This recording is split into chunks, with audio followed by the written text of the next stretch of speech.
Okay, how about now? Is this better?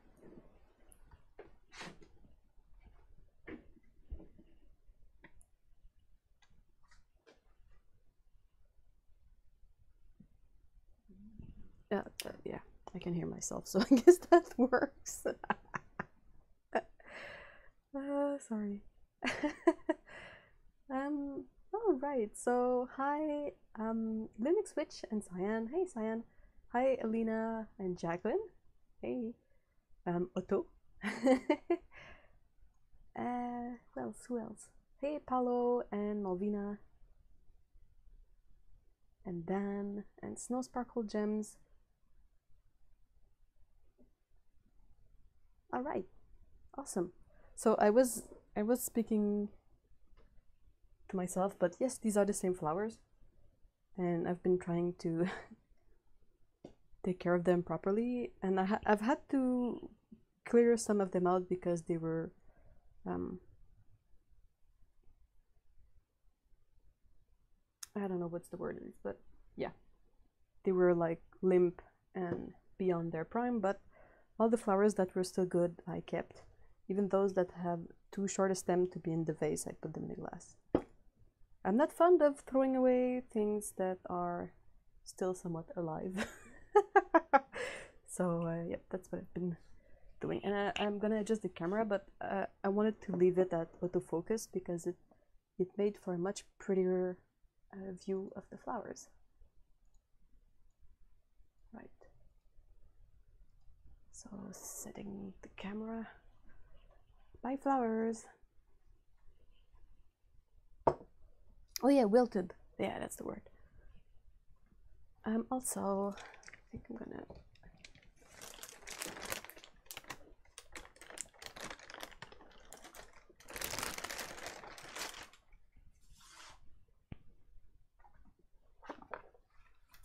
let's grab some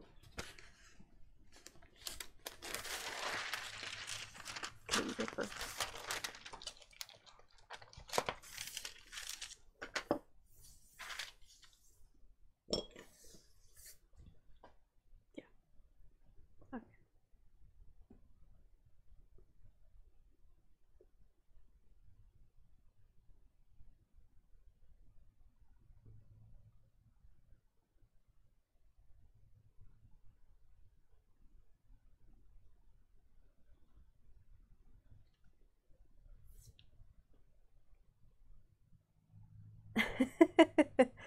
Yeah. Well, I used to show the desk before I had my studio lights, because I was using the light from the window that is this way, and it wouldn't make this huge glare on the plastic, so that was fine. But when I got the studio lights, it made glares like these huge white spots. So I had to be creative and think of something. Scout is being a bit crazy, so if you hear some weird sounds in the background, that's her.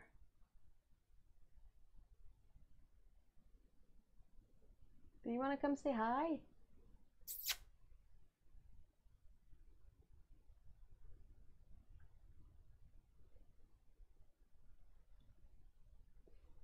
I keep hearing noises as if a cat was around, but I think it's just the rain that's violently hitting the window.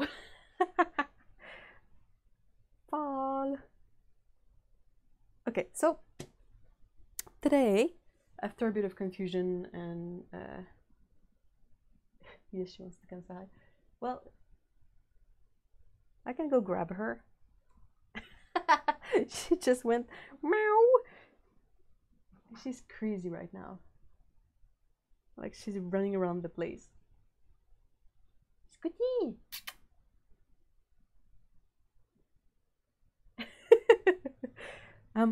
Okay, so quickly I will explain what today is about. I was sent a very awesome and generous package from Jacqueline, and well, at first I thought that Otto was expecting a similar one, but we sort of I got confused and failed a bit in my communication because I was trying to keep this like secretive in case she hadn't gotten it, but thing is she had already gotten the the box. So yep, So I've had the box for like a week and a half. I've been super excited to open it, but I was like, yeah, I don't want to open it before Otto gets hers because I don't want her to be spoiled the stuff that's inside. And yeah, so okay, hold on. I will try to get some dangerous kitty in here.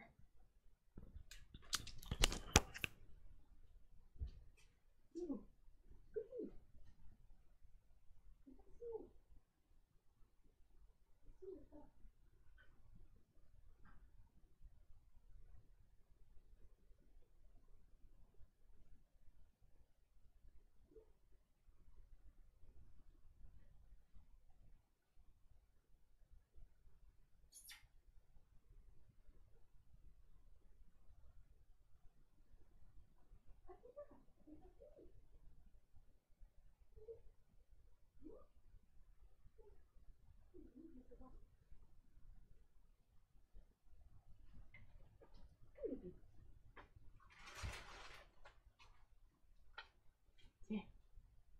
Jingle baby. No. Yep. Yep. That's Scout.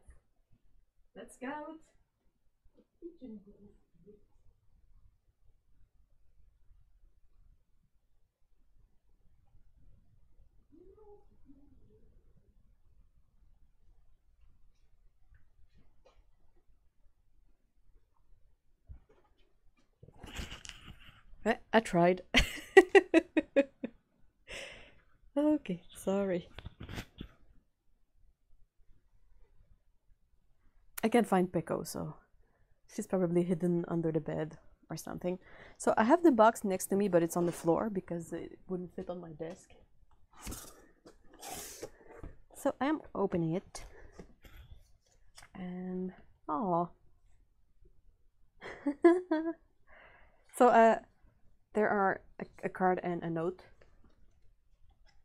And I will kind of keep these to myself.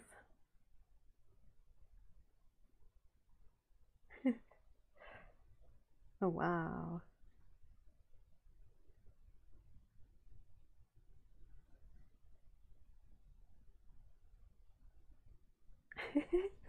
Awesome. Look at this. This is really pretty. Very, very pretty letter set, Jacqueline. Oh, look at this.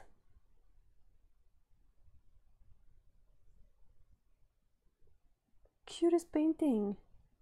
This is so cute.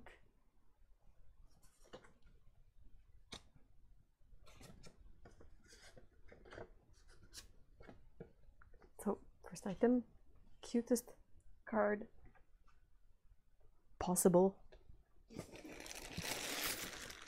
Oh wow.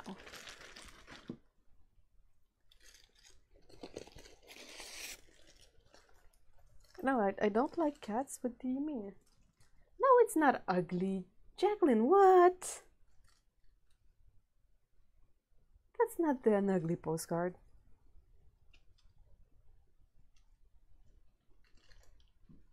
Ooh. There's still Scout crazy around in the background, so if you hear like patunk, bink, boom, wow, that's her. Oh wow. Look, kitties and more kitties. Meow. That's kind of like the best washi tape, and it's the first time I see one with meow on it. I'm like, what are you guys?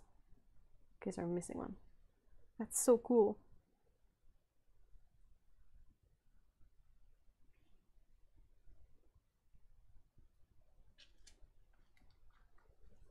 Oh, are these like the these are the color wheels, right? The ones that you can punch out with the die set? Whoa, that's some pretty epic plastic wrap. Ah, that's cool. I don't have a die machine, so I couldn't possibly, you know, like punch these out myself, but I've seen Steve use them, and I was like, oh, oh, you've included push pins. That's so cool. Thank you so much. Yeah, to go with my stamp. That's gonna be really useful because I cannot possibly punch them myself. I was wondering, like, if someone has a rolling pin, can you possibly like hand cut these from the dies, like have the plastic sheets and have like the paper, the die, the other plastic cover from the machine, the machine, and use the rolling pin? Would that work? Oh wow.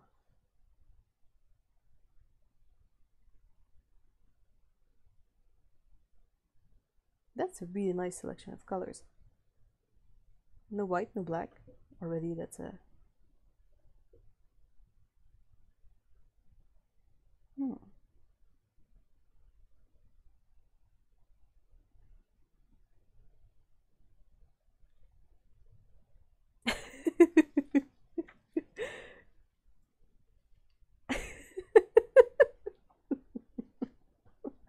I told you I was sick.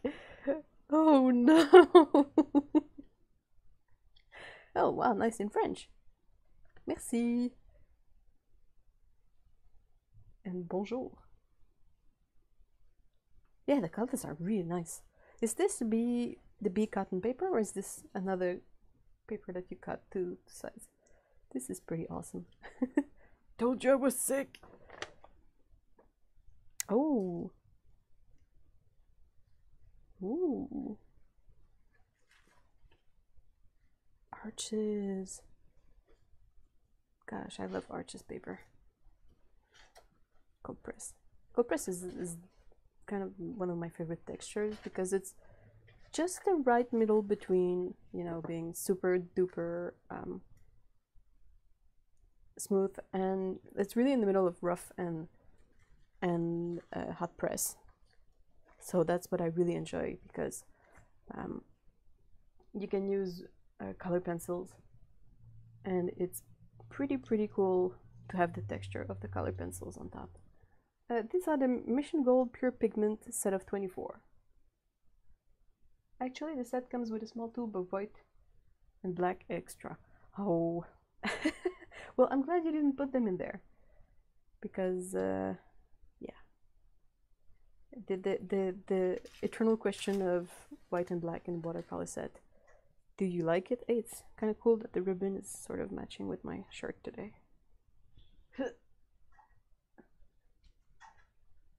Hold on, I gotta go kick a cat. Mademoiselle Scott?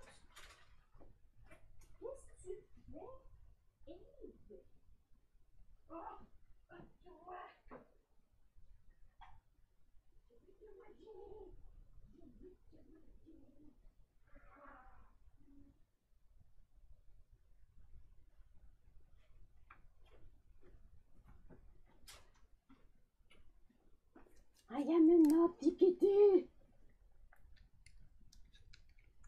Grosse planante. C'est une grosse planante. Hey, va-t'en. I am a nice kitty. Who's found the ribbon? Can I give it the ribbon?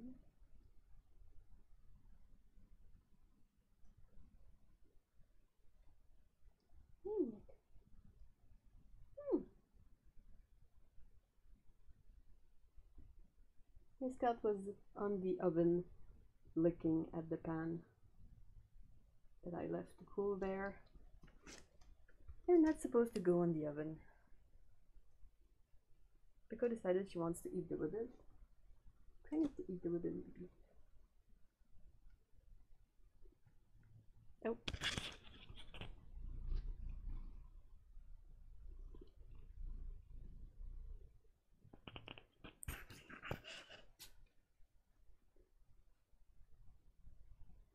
Qu'est-ce que tu fais? Qu'est-ce que tu fais? Non, mange pas les pinceaux. Mange pas les pinceaux, Pico. Pico likes to eat the brushes. Let's get this thing.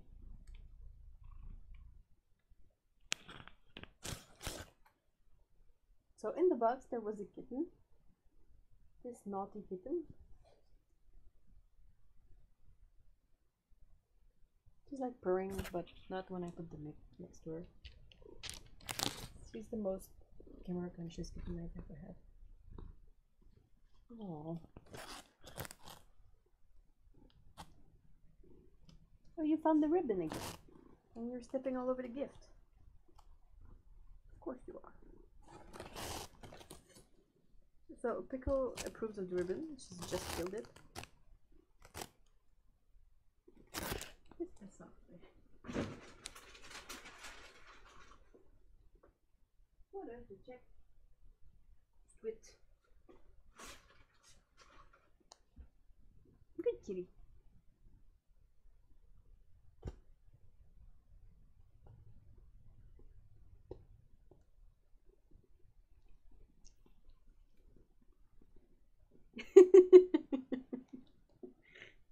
Okay, get that.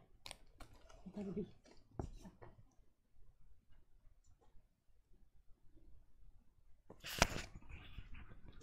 So I guess you can clearly guess which one is the naughty kitty and which one is the nice kitty.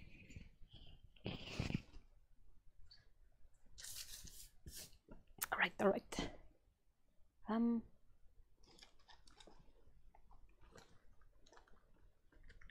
This is so pretty. Like everything is so pretty.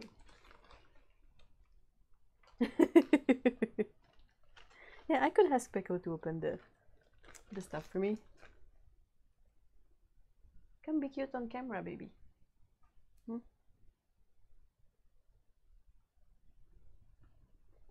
Did you make all of these yourself, Jacqueline? Because, I mean, that's really cute. With the... Oh, so lovely.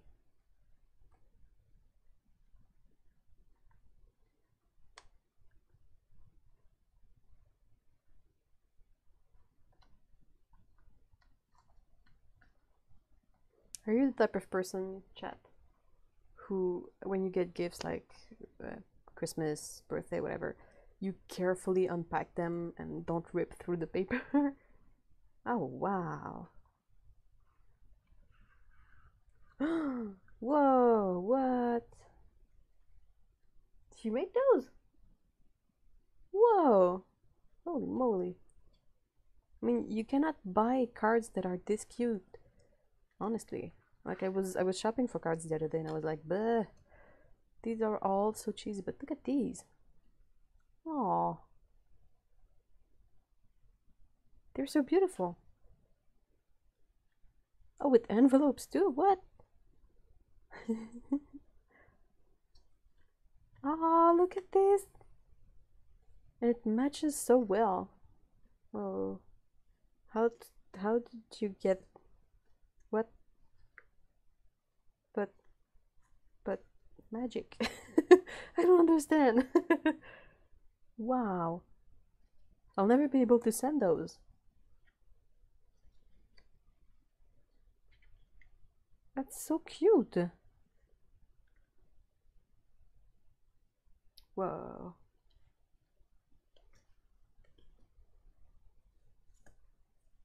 So pretty.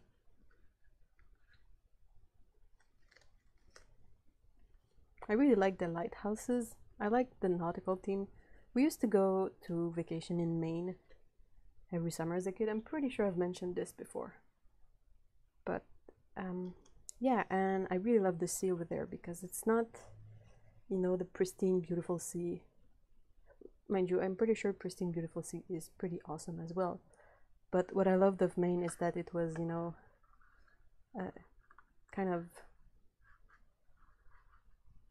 more rough and also really cold. I love swimming in really cold water. So I really enjoyed that. And also you had all this lore of fishermen around. You would have buoy everywhere, like attached to the houses there. You know the buoy for lobster fishing. they have the cage for the lobsters that goes to the bottom, and there's a rope, and at the top of the rope you have this kind of buoy to show where the cage is, so that the fisherman can sort of more easily can more easily find his I'm losing my English. My mind is way too blown. Hold on. So yeah, so the fisherman had his specific buoy with probably specific colors or patterns, so he would know where the lobster cages are. And you have these buoys everywhere where I used to go in Maine, on the coast of Maine. So you made the small cards yourself, and you made these yourself too. Is that it?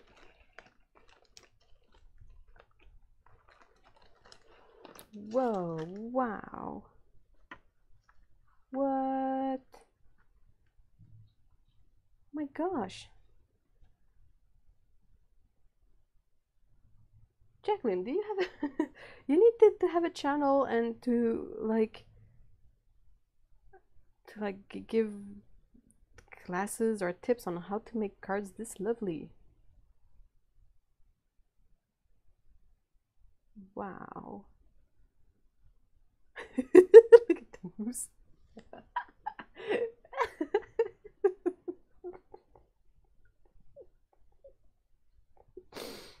All right, so Heather's not here, but today will have been broken by a silly moose on a card.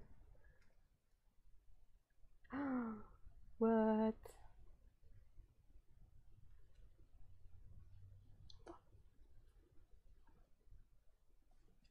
Ah, cool. Huh. That's really pretty. Oh, wow. What? I really wasn't expecting this, and I gotta say, I'm blown away.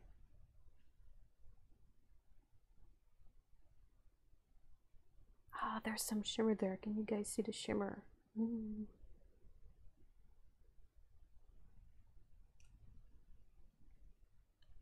Oh, wow. Yeah. Gold. I love it. Look at this. Hey, Heather.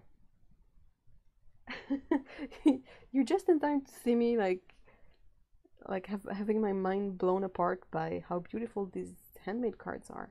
Whoa. That's so cool. So Jacqueline says, I have been thinking about a channel, but I am video challenged. In the sense of like filming and editing? Is that what you mean? Because, ooh, wow. What? How do you... What? How does it even... How can it... I don't get it. How? Like, you have a ribbon. It's like sewn, but it's not sewn on the card. Wow. I don't get it. I don't understand these things. Oh wow. Like everyone is so much awesome. Like I'm like, what's the next one gonna be? And it's like epically awesome. And I'm like, what? These are so pretty, Jacqueline. Thank you so much. I forgot to put the envelope. I think I'm gonna possibly have, because that's the thing. I often buy cards to put them on. Huh, cool. Kind of like a bookmark, but just to decorate my walls. And I think I might have to like think of a way to have one of these on the wall, and so I can rotate, because I don't think I will. How am I supposed to send these out? They're way too pretty. Wow, what? Oh, these are so pretty. Thank you so much. Yeah, it's my mind is sort of not catching up with the fact that these are handmade. I'm like, no way, no way. And then I remember that whenever I go to buy cards at the store, they are all pretty like basic, and And they're either basic or like really cheesy to a point that's not funny. Like for women, it's like, hey, look, a muscly dude on the card. Har har har, it's your birthday. Look at this hot guy. And I'm like, yeah, but that's not funny. It's just not funny.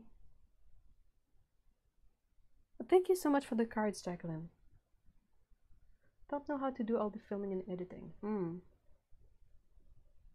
Yeah, that's kind of the tough thing to learn.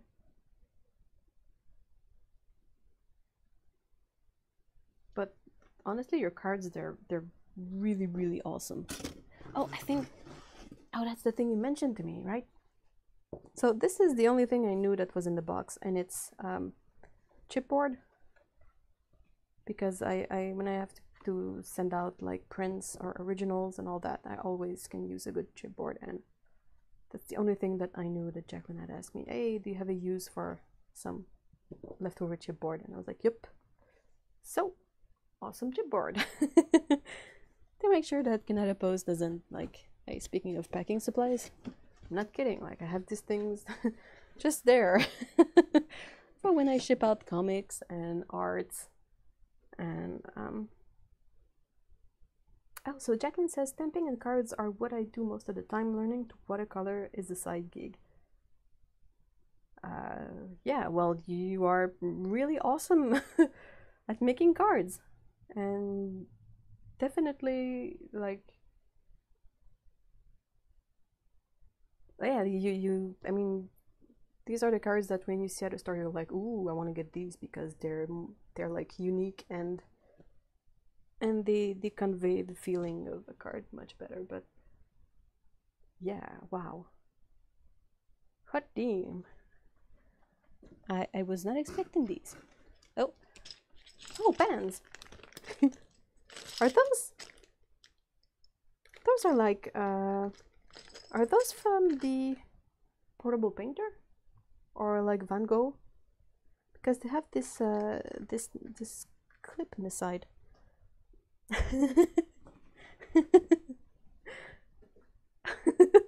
Yay! Just in time for leftover Halloween. That's pretty cool. Tootsie Roll Pop. I always wondered as a kid what was a Tootsie Roll, because there was a time when my mom would just like sort of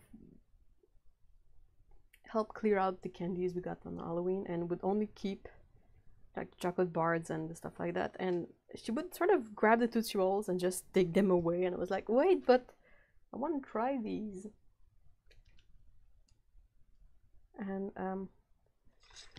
And yeah, so it made me laugh that took me being an adult to being able to test out the Tootsie Rolls. Yeah, I don't know if you can see, but the pans, they have this it's not perfectly smooth on the side. I'll see if I can find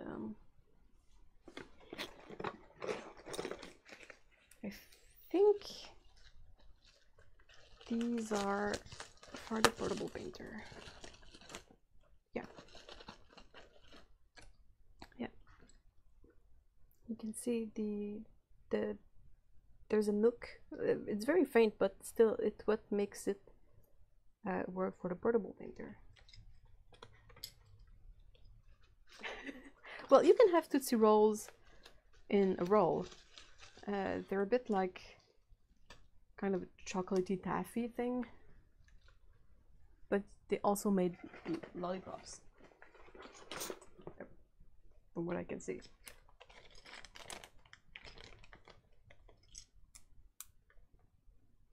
Tootsie Roll are sort of horrible chocolate caramel hybrid. Strange texture. Well, I kind of like them. They remind me a bit of European kind of caramel that whose name I can't remember right now, but it's something like it's a play on the word with caramel. I don't remember, but when I finally got to eating a Tootsie Roll, I was like, hey, this is actually kind of fun, you know. No, it's not all. This one is, well, it's a Tootsie Roll Pop.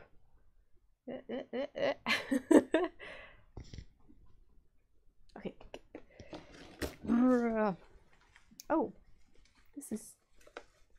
I think I know what this is, because I saw it in the note. Grab a scissor. I always have a scissor around except when I need it. I think it's the law of scissors. I have tea too.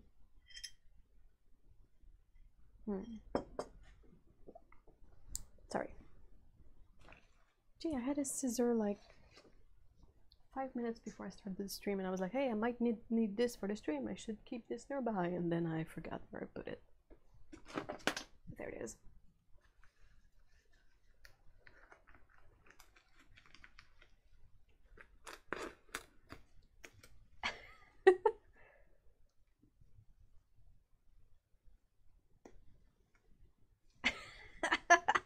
Yeah, that's true. Tootsie Rolls are extruded in a tubular shape like Daniel Smith paint sticks. That's true.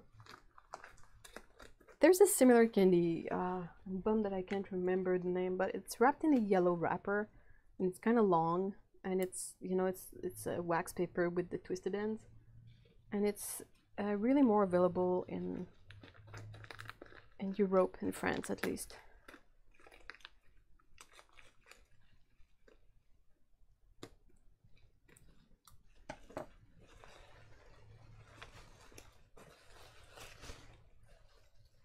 Wow. Oh, before I finish unwrapping, there is more chipboard in the box, but yeah, that's...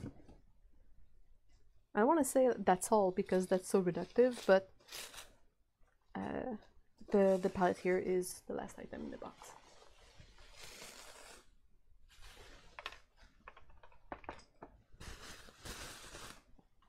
Really pretty palette. I don't think I've seen that layout before.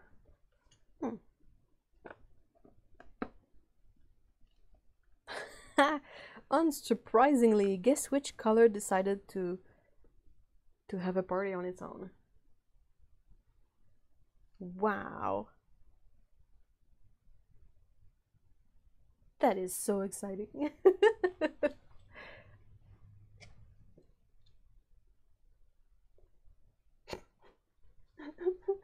Catching up on chat.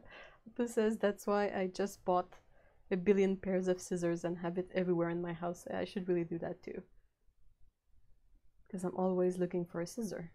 Or I should maybe buy, you know, like a tool belt and have like pencil, pen, scissors, brush, and make it part of it, the thing I put on every morning. It's like off camera. Whoop. Hold on. I will, since I'm playing with paint, I will put aside all these pretty things that I don't want to put paint on.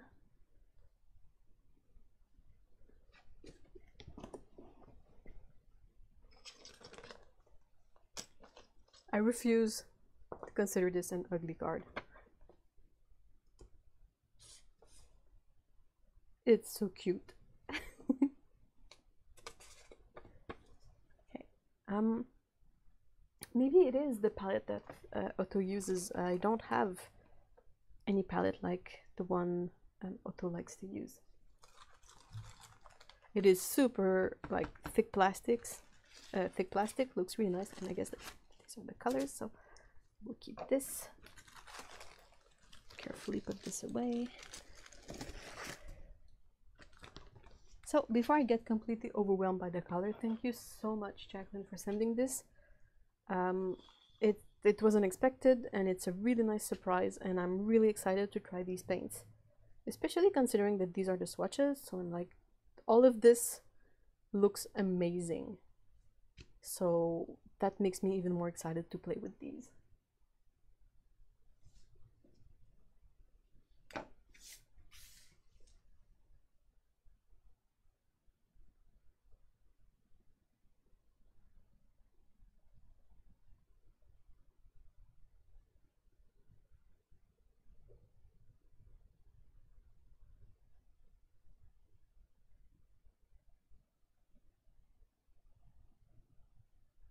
Oh yeah, that's true. Hold on.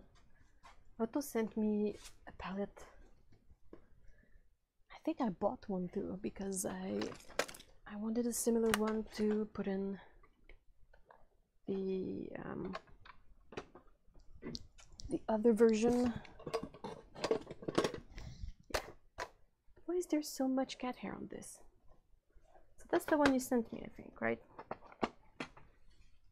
Yeah.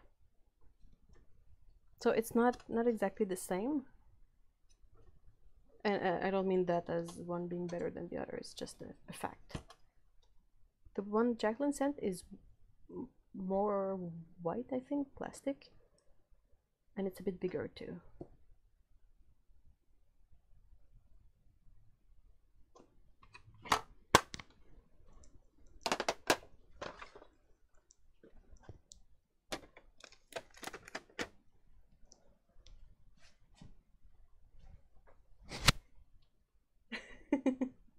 That yellow ochreish color looks like a soft blob of caramel. I want some. Hey, Paolo. Alright, so I think the next logical step is to actually do something with these paints. Would you guys agree?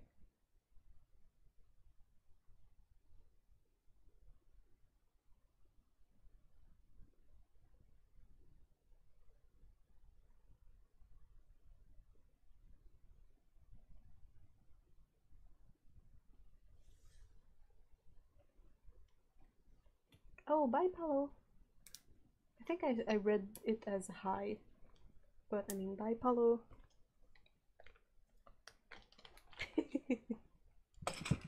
Swatching. Okay, so I will switch back to the more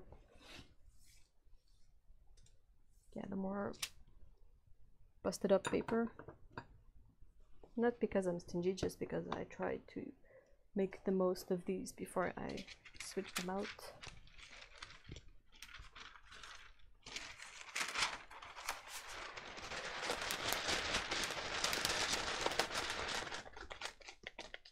Yeah, we have to involve cats at some point beyond having a naughty and a good cat on camera. Speaking of cats, I can't hear them anymore. So I hope that's because they're asleep. Hold on, I gotta go get the some water.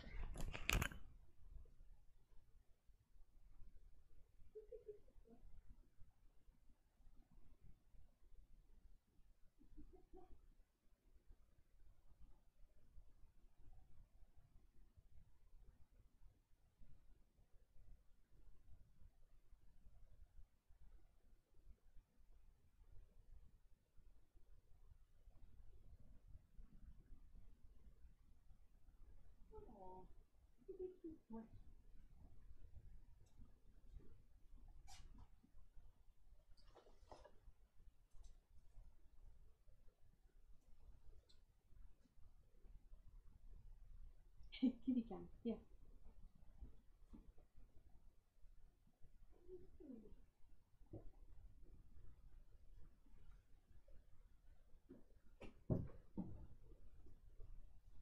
So I put out a box earlier, and now there's a cat in it. Hmm? Ooh.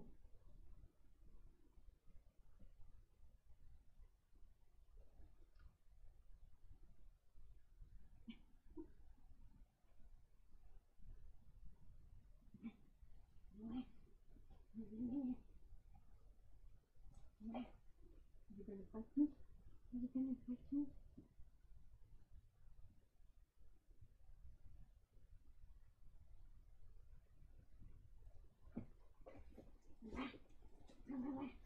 Ow!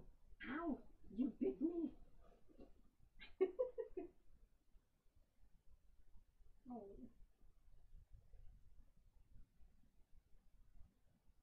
Alright, let's move me on. I will put you back. Right. You wanna play, right? You wanna play?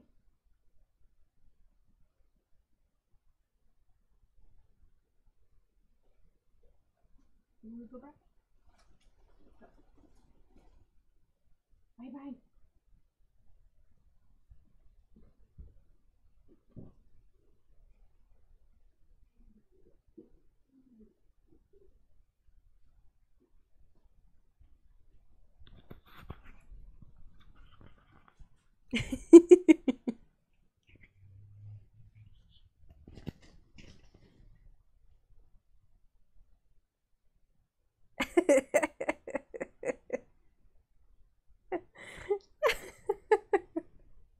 And then says Jacqueline sent a cat, and Jacqueline answers yes, and he's hungry because she has had the box for 2 weeks. Well, she's hungry. Peko is a girl cat. It's not that obvious because usually orange cats are more often than not male cats, but Peko is a little girl cat. Okay, so let's grab the good old pencil, eraser, and pens. I think the brush pen is already over here. All right.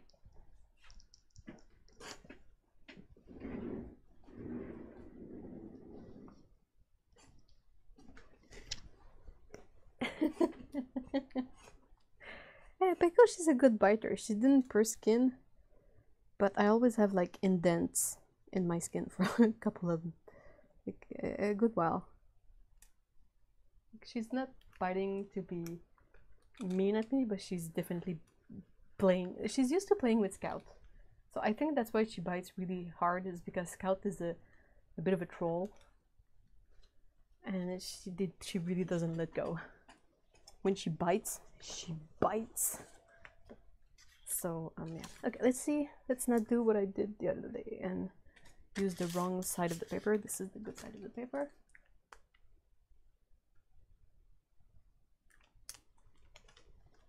So what should I draw? Is there anything, Jacqueline, is there anything I should draw? Or anyone in the chat, if I don't want to put all the pressure on Jacqueline.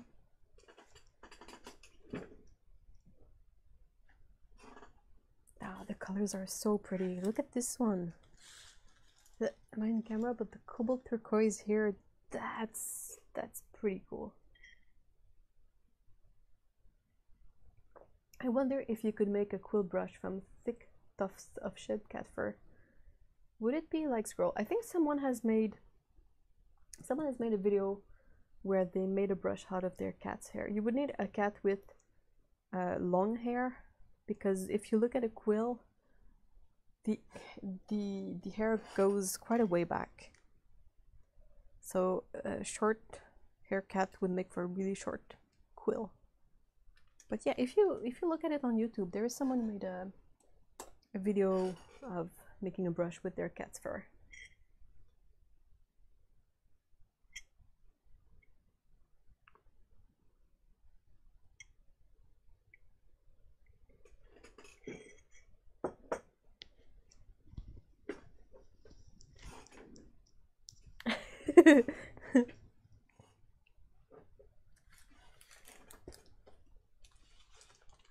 Cats, yeah, cats.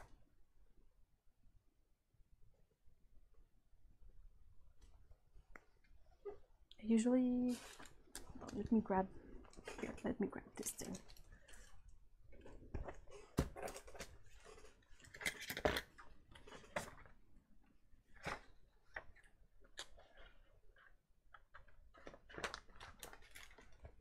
Hey, Victor, hi. Happy Saturday. Or happy Caturday, I should say.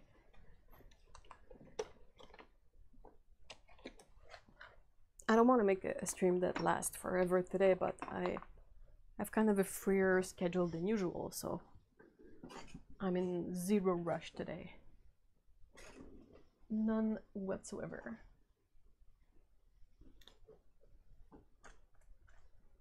So should I draw something with cats inspired by the weather? I could have cats with like an umbrella or something.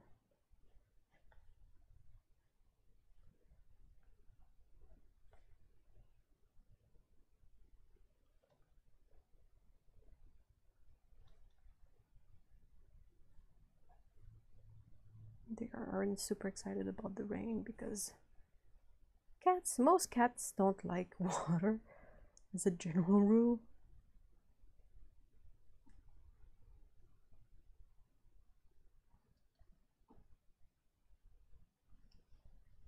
And you could have another one, like a smaller one.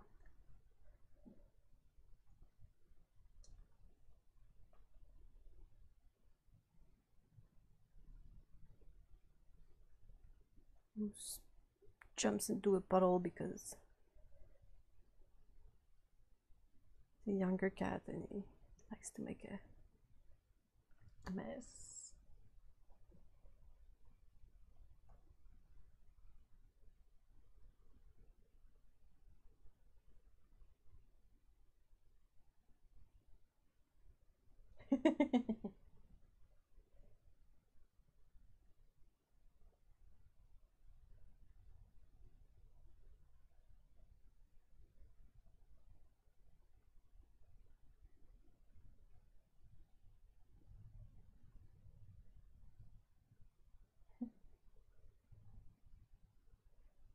Oh, that's pretty cool. Oh, by the way, hi, Ethereal Ode. I don't think I said hi. But Ethereal Ode is saying that they had a cat that would get in a tub with them. He would slowly sneak his way in and lay on me and purr. Aww.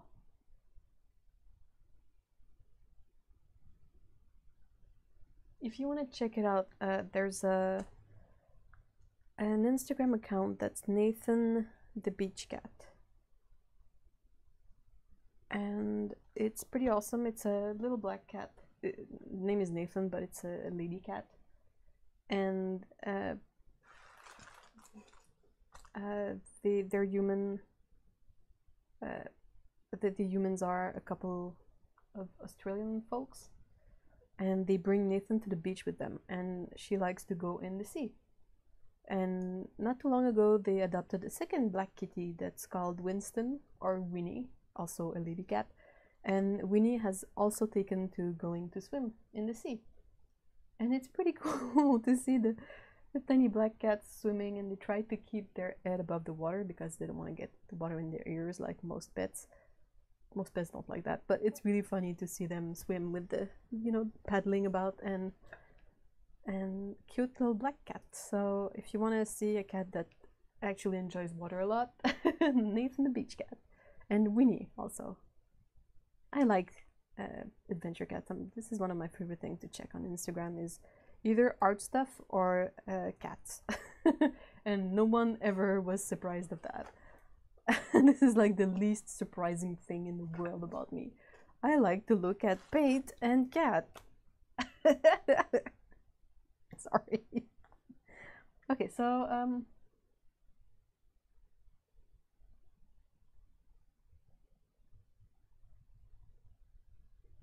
hey Dryad, hi.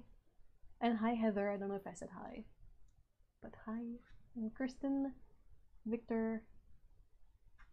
Okay, so since there was a bit of lighthouse stuff in the box, I could do something with that maybe. Have really like making this lighthouse up. Have it kind of be like a landscape more thingy. Then you have a part that's much closer to us, and we have a kitty sitting.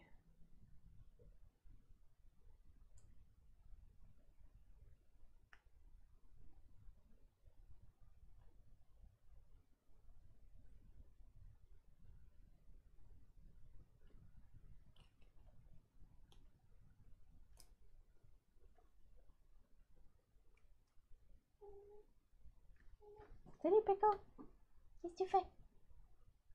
Qu'est-ce que tu fais? Qu'est-ce que tu fais bébé? Ah oui? Oui? Qu'est-ce qui se passe petit chat? Non? Non mais c'est fini manger. Vous avez mangé comme 4 fois là. Et il va te coucher quelque part. Peut-être.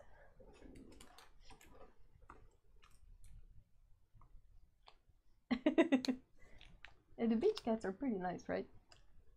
Nathan and Winnie. So, do you guys have a preferred idea or anything else, or you don't really mind? Qu'est-ce que tu fais? I have a visitor. Mimi. Qu'est-ce que tu fais, ma grande? Qu'est-ce que tu fais? Tu veux que je te trappe? Tu veux que je te trappe? Pro, pro, pro.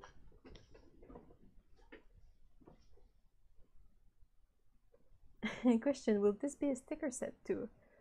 Well, if it's only a drawing, it's not gonna make much of a set, but I am of course keeping my my options for making these into stickers, or you know, it's always kind of best if you can reuse.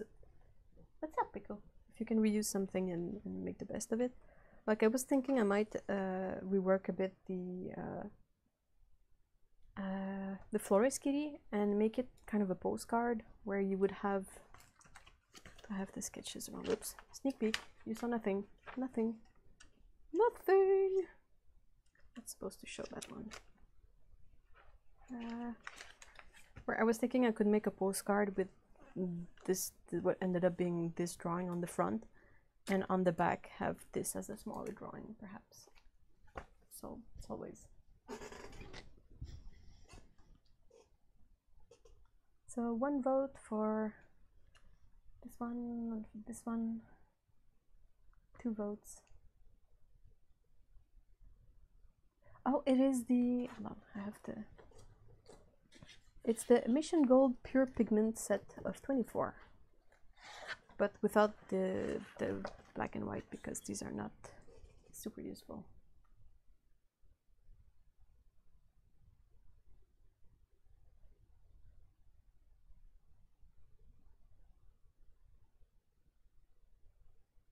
Yes, I will make the lighthouse kitty, and I will keep this idea for a different drawing eventually, because that's always something I can do.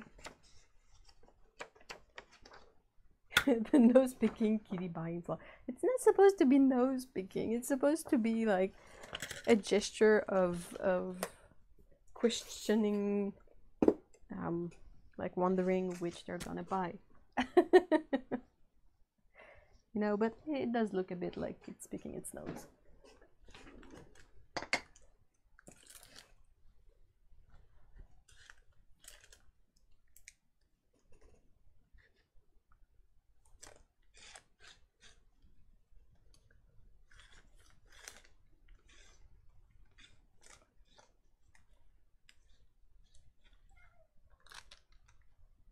C'est quoi la grande tristesse? Qu'est-ce qui se passe? Je sais pas, moi. Je parle pas le chaton.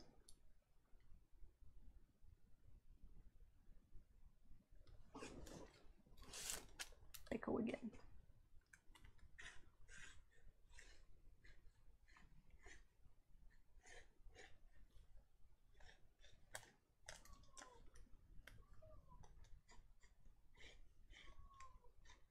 I don't know if you guys can hear her, but yeah, that's Pecco. She's whining. And whenever I turn to look at her, she just goes woo, and she goes out, like she leaves. And I'm like, well, I can't help you if you leave, you silly baby. I apologize for the crinkliness of this thing. Maybe I should have kept the newer one.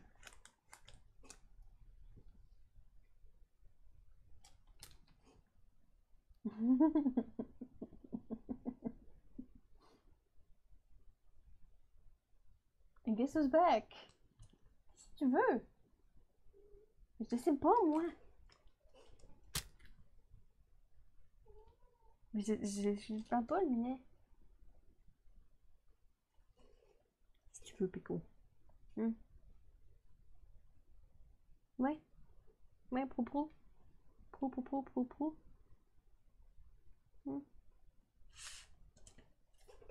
Et tu vas te sauver? Ouais. Arrête de te sauver. Va-t'en pas.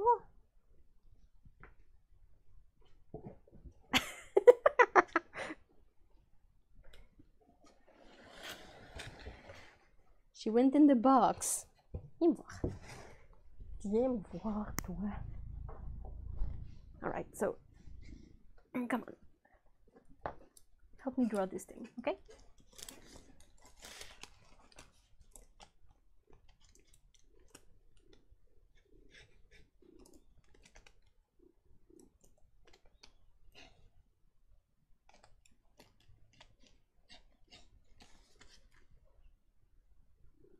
Yeah, I only speak to my kitty in French. Qu'est-ce que tu fais? Qu'est-ce que tu fais? Pro. Qu'est-ce qui se passe? Qu'est-ce qui se passe? Ouais. Oh, je veux de l'amour. Je veux de l'amour, mon bébé.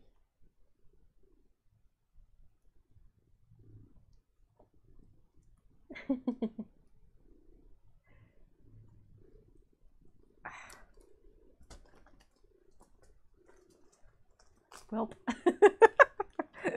have kind of a cat problem, I think.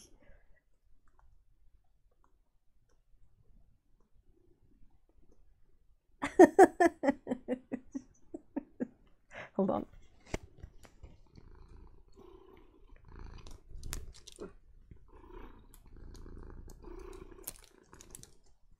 I hope you guys could hear that purring.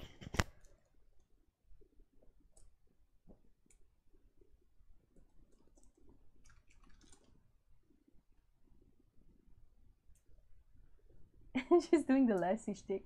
Follow me, Timmy fell down the well. Well, in the case of Peko, it's my food bowl is empty, or I will walk you to my food bowl, but pick me up, please. I want some Uggs.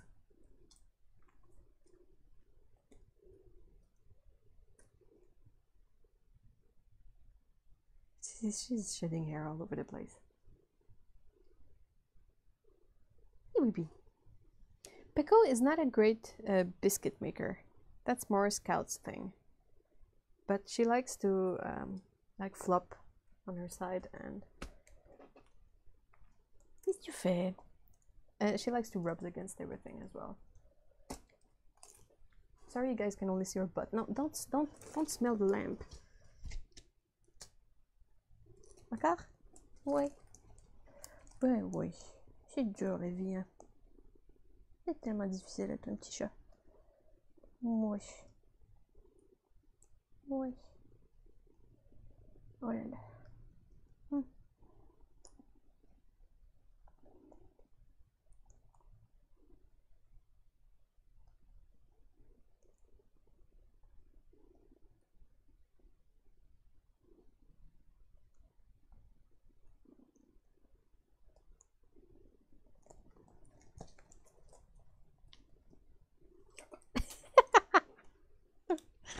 All right, I will rub your head. Fine.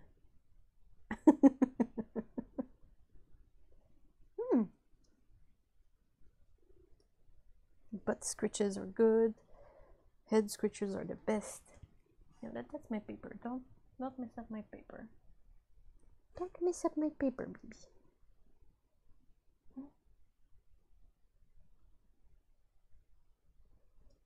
Oh yeah, I've had a couple of cats, but for some reason the food we give to Scout and Peko really makes their fur super soft and shiny. Like Scout is mostly black and she's so shiny it's hard to take a good picture because the sheen of her coat is gonna like make it for weird lighting. They are really super duper soft. So I'm guessing that they're stop doing that. Their love for their food is only justified because it gives them an amazing coat as well.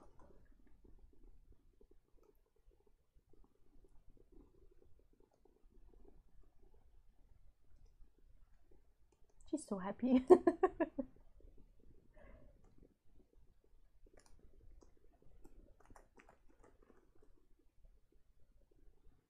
Yeah, they really like head scratches, and they really like face, like to be rubbed. Like she's having the happy paw, but like face scratches, they really like it too. They are less fond of like full body rubbing, but the face is the best, right? Right, baby.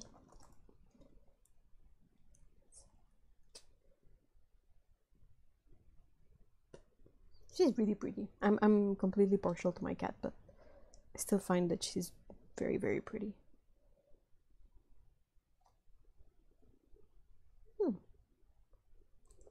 Her main nickname is a raccoon in French, raton, because she behaves like a raccoon a lot, and she has a raccoon tail. By the way, her tail seems to be back to normal. But yeah, we call her raton, and the nickname for Scout is usually tuna, but in French. So we call her Big Tuna, Gros Thon.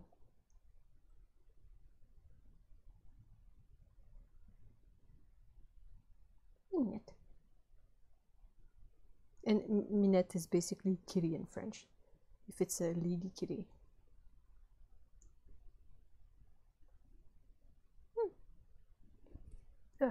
Poil partout. Hey, baby. People can see your lovely face now. I can only see your floof.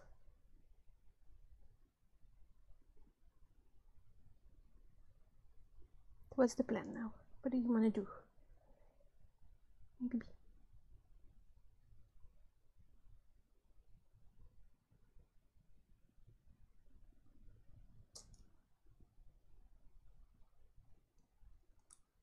Whoop.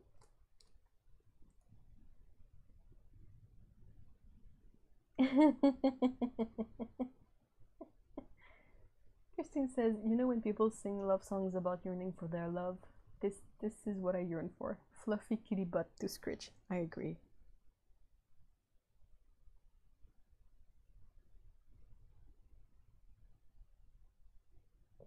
Is it nap time? What do you want to do? She's just sitting there looking at me.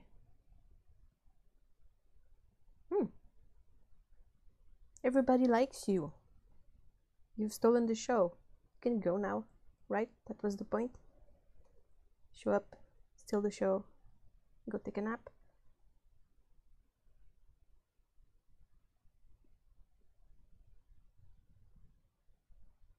Aww. Otto says that her last kitty used to sleep in bed with her, demand to be the little spoon and use my arm as her pillow. That's way too cute. You're not doing art today, Mom. You're giving me attention today. That's definitely what's going on in this small head. Right?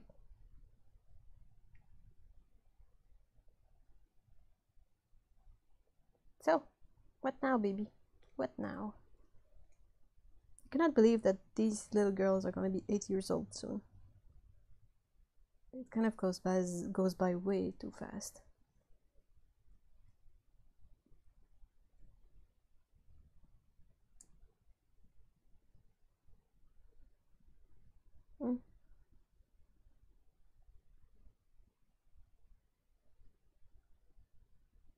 She's still purring, by the way.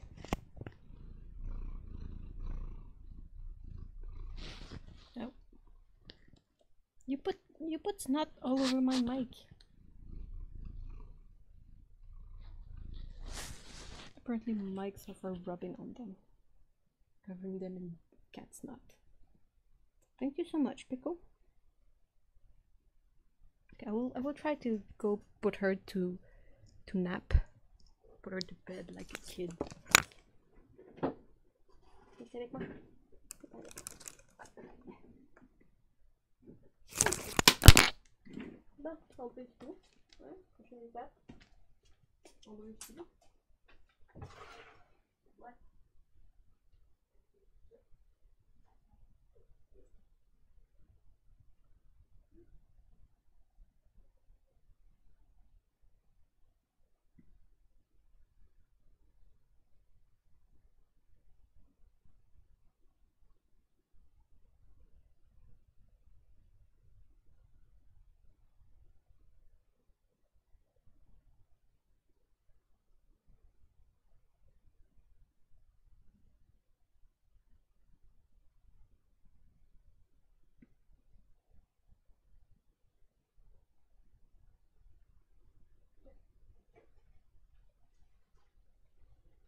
Sorry about dropping the mic. I hope it still works. It's covered in cat hair and it's not. Oh.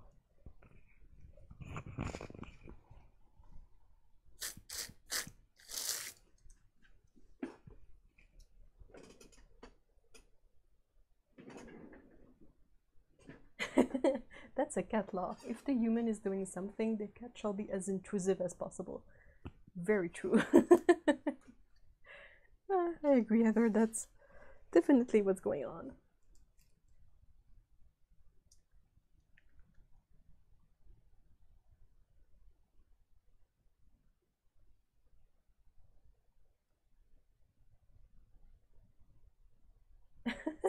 Well, if you guys would rather have Pico than me, I can go fetch back Pico and just put it there and I don't know.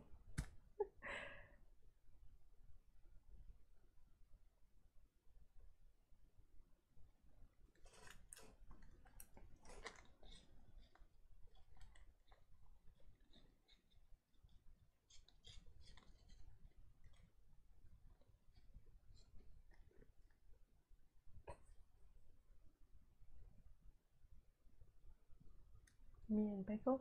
Pico wants all the spotlight.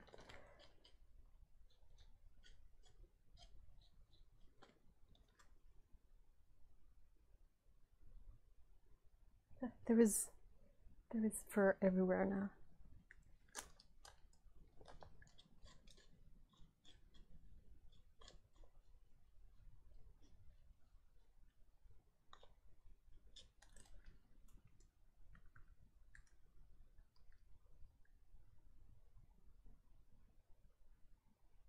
Oh, what? Lena, really? Did they call the black dog just black dog? Pico and Scout had other names before we got them, and they were cute names, but they were really long. Well, longer. And cats usually don't react as much to long names. I think that with most pets, you're better off keeping the names on the shorter side.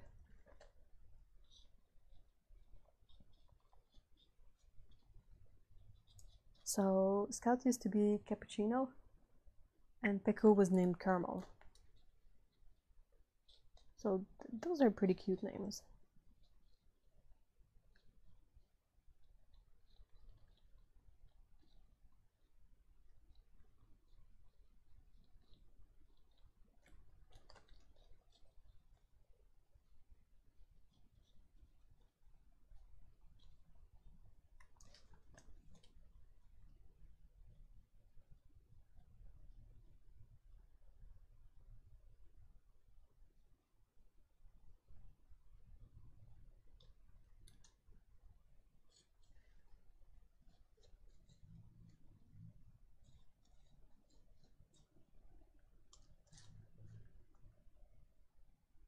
Whoa. Black dog. Was it just like black dog, or it was kind of like the same but in another language?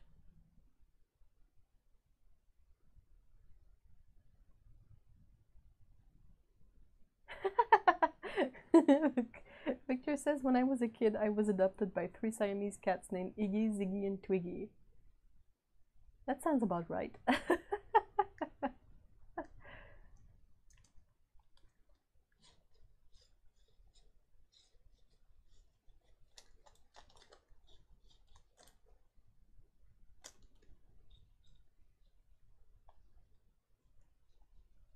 Also patrons. I finished painting the print. Well, the paintings for the print rewards, and I will get these printed as soon as possible and shipped out to you. They are currently being flattened under a pile of books because the paper buckled a bit. But yeah.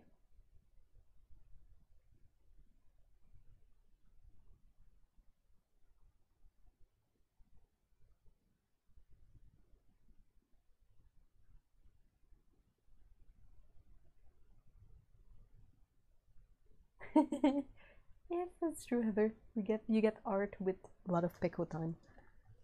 But I think she was like, they're getting old, like I was saying, and they have their cat routines. So usually by this time it's nap time. I think I made this lighthouse really huge. If you consider the trees that are next to it, I mean, it should be possibly above the trees, but maybe not that big.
It was literally Black Dog in English. Well, wasn't Black Dog a Led Zeppelin song or album title? Yes. It could be, but yeah, I guess it could be a really like hardcore Led Zeppelin fan thing. But still, I know I probably mentioned the tortie that what I call the neighborhood tortie, the one that's been adopted by a dude living nearby who originally didn't want anything to do with a cat, but she adopted him. So he takes care of her. He basically named her like Kitty.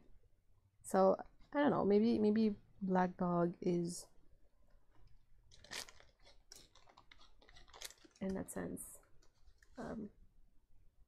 more meaningful to some people than, I don't know.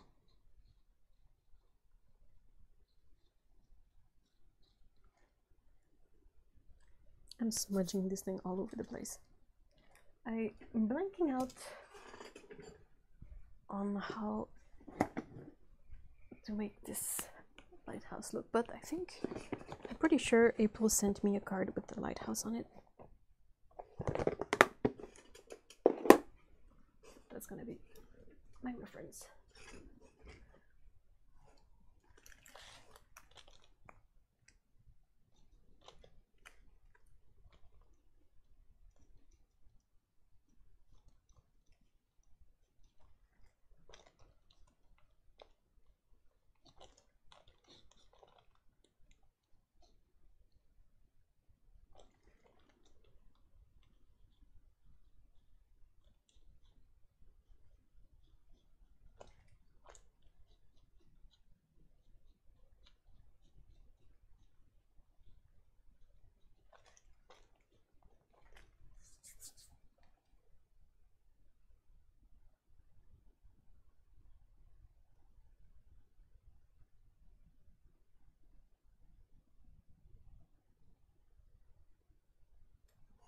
Did I tell you guys that originally when we were considering getting the cats, the first picture we saw of them, they were like teeny tiny beans. Well, not the most bean-like beans you can have them be, like not a few days old, but definitely just a few weeks old. And they were still, kind of really blurry pictures. And like I've said many times, Scout doesn't photograph well at all. So on the first pictures we had of her, Mr. E wasn't quite sure like what to make of this weird looking little angry kitten, because of course on her first picture we got of her, she's doing this like hissy angry pose, like super full of spite, while Pico does this super adorable pose of like, why is my head so heavy and big? I am very cute kitten. So it was really funny to see him have this initial. He had never had any cats before, so I can understand why he was like, I don't know how to make sense of what I'm saying, but yeah, it was really funny to see how much this initial impression of them sort of stuck to them throughout them growing up. This is kind of a slightly soft lighthouse that's going that way, but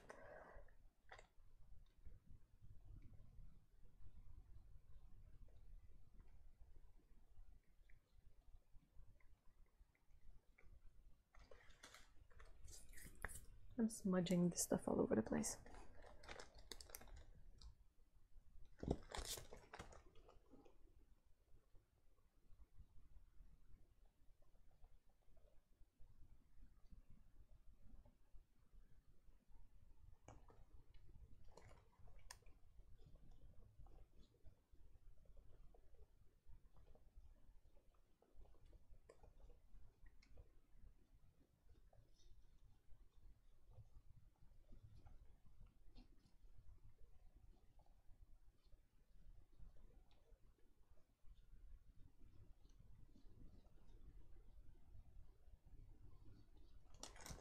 Kind of looks like a squirrel tail, which is not.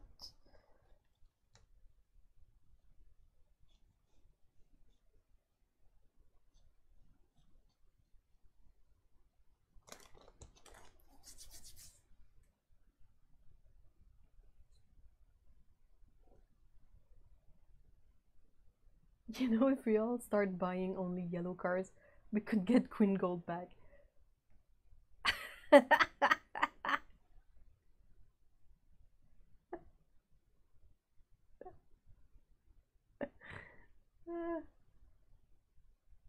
I wish. This says, funny about long cat names, mine always seem to end up with a middle name. Shiba has ended up as Shiba Diva. Yeah, well, I think same has happened to my cats as well. Even if they don't have really long names, but Pico, like I said, we call her Raccoon or Raton often. We often call her Pico Raton. And Scout has we really often call her Scooty. And the most frequent nickname we use it almost all the time, is Baboo, which doesn't make a lot of sense in English, but it's a contraction of many things. It's baby, that I often also say baby because I can, it's funny. Bouboon, which is an expression for being a frowny face, and she's a frowny face. Baboon, same thing, frowny face. Bouboule, which was her nickname when she was a kitten because she was the chubbiest of the two of them. So all in all, we ended up like putting all that together and we call her Baboo. And it fits her really, really well. Alright, so I will try to ink this smudgy mess.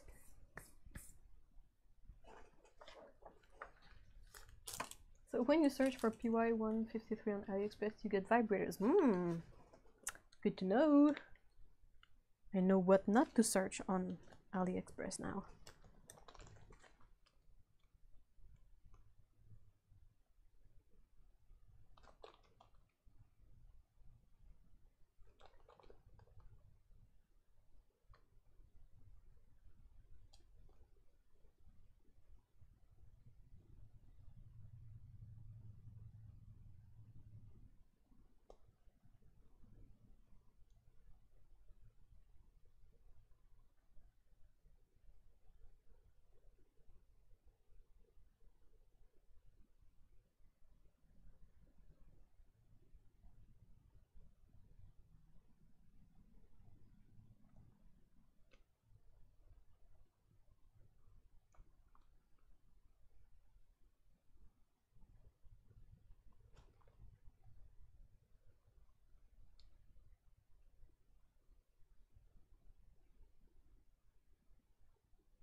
I would end up calling it Pico the guy.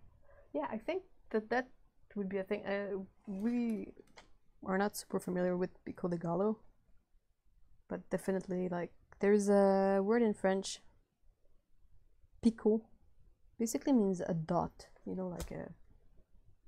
This is a picot, and it's also a point in crochet. You can make a picot stitch. But yeah, when we say Pecco's name, most people here understand that her name is Pico. Or Becco, which is like a small kiss. So we often have to spell out her name. And I guess that most people here are not tea aficionados.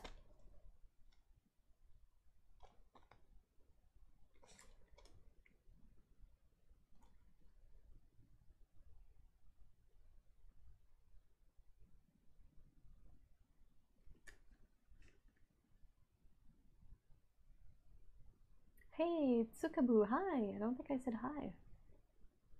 Any news from the paints?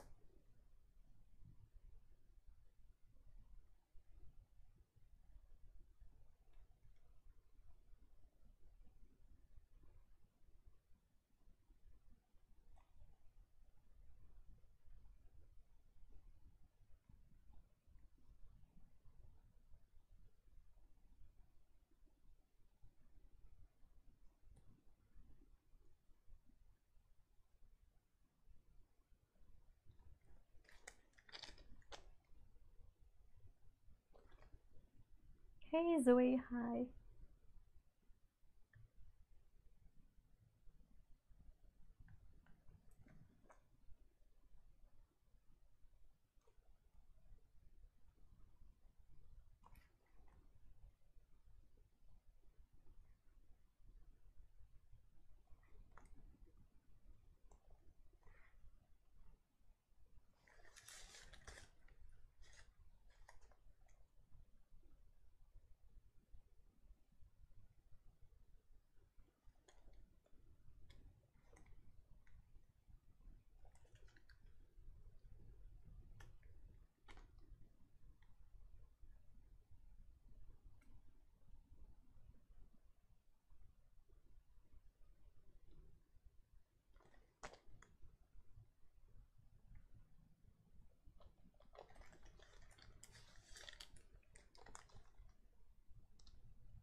It's a Mexican sort of condiment made of fresh tomatoes, onions, jalapenos, and I think parsley and one or two others. There's probably garlic in there. But yeah, it's a bit like salsa, right? Pico de gallo, pico de gallo. Hey, April, hi. I've been using the postcards you sent me to help me draw the lighthouse.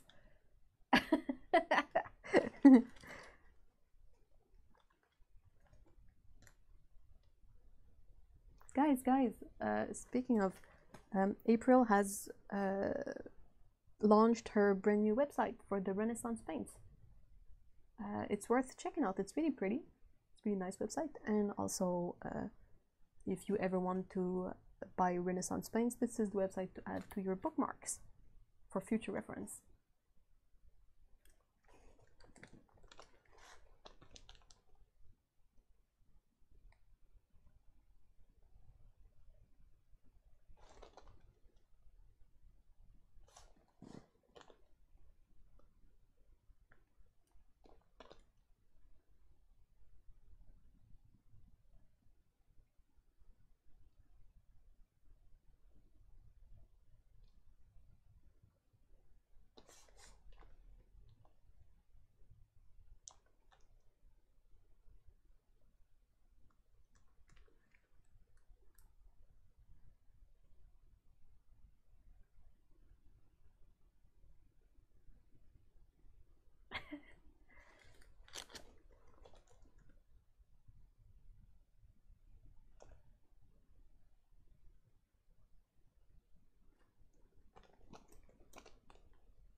Okay, so what's all the pigment talk I missed out on in the chat?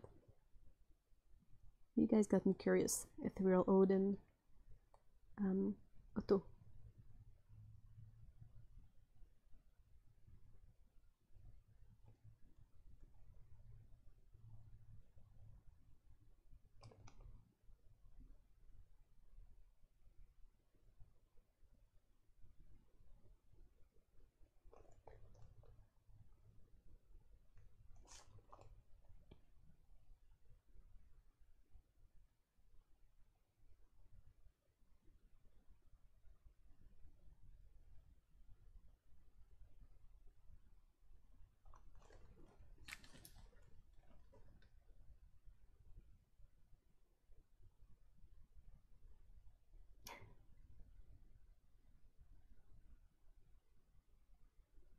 Oh, okay. I see, Heather. So Pico de Gallo is more chunky. Oh, I see. So Otto says that Ethereal Ode has been after PY 153, the original New Gamboge. Yeah, from Daniel Smith. And Otto thinks that she's just found it for her.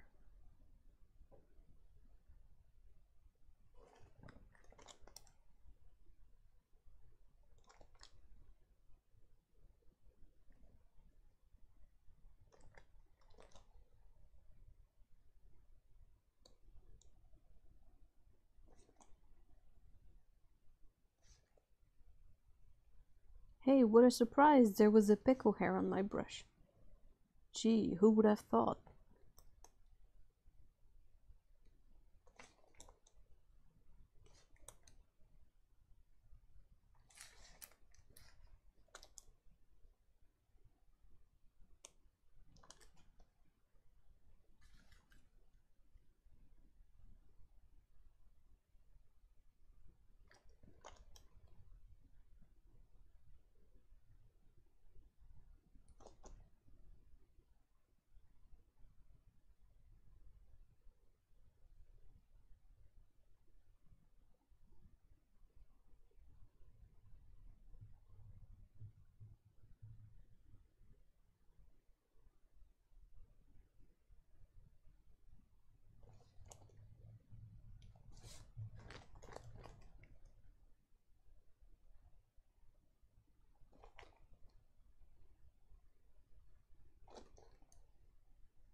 Yeah, we need wellies here too today.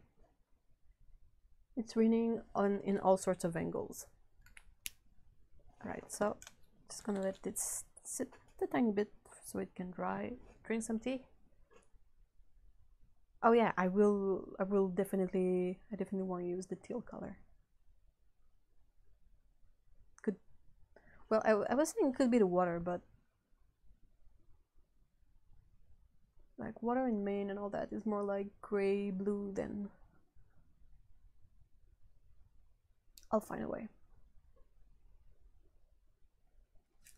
kitty hair is an accessory to everything when you own cats, definitely. Food, paint, it's on every piece of clothing that you own.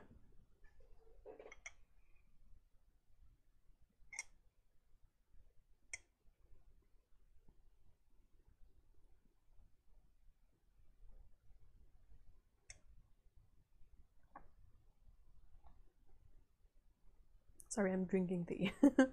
It's a bit cold though. Yeah.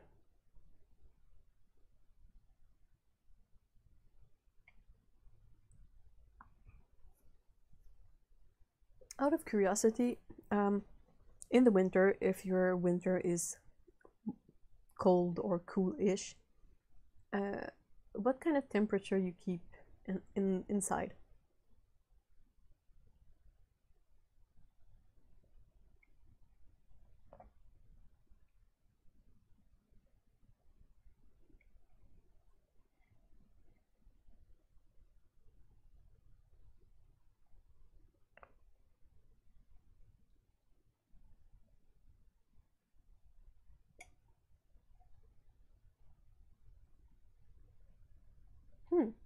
I was under the impression that Sennelier had the PY153 as well. I think I might have bought it if they had one, but it's not quite the same hue as the Gamboge color. I think that Lucas maybe has a PY153 still.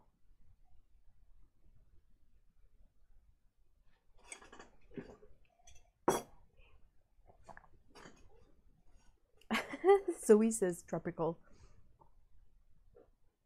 Ethereal Oat says mid-60s in Fahrenheit. Gee, I hope, because mid-60 in Celsius, that's really hot. April says around 65, 69 Fahrenheit here in Maine. But I often sit by the pellet stove. At night, 69. During the day, low 70s. Yeah, I guess that's Fahrenheit. And I wear warm clothes. Okay. I'm just curious because here, right now, I was checking. It's 60 Fahrenheit, so about 16 Celsius inside. And I'm aware that it's more cool than warm, but I'm fine, you know.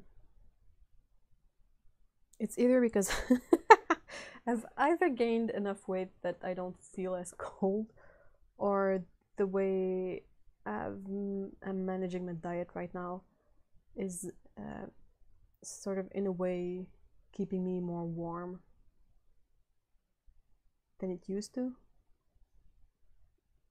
But yeah, and I really like to wear sweaters and pants, so I absolutely don't mind. I usually start the heating mid-October, but it's not started yet because I haven't been cold, and I usually boost it up when my fingers get too cold that it's difficult to draw. That's my line. That's where I draw the line.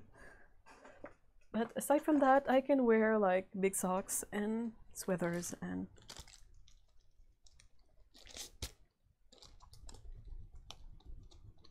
I'm really excited for a chance to wear those actually. So it's gonna take some big cold for me to boost up the heating. But I have friends who will keep it around between 20 and 25 degrees Celsius. I'm like, how do you live? That's so hot.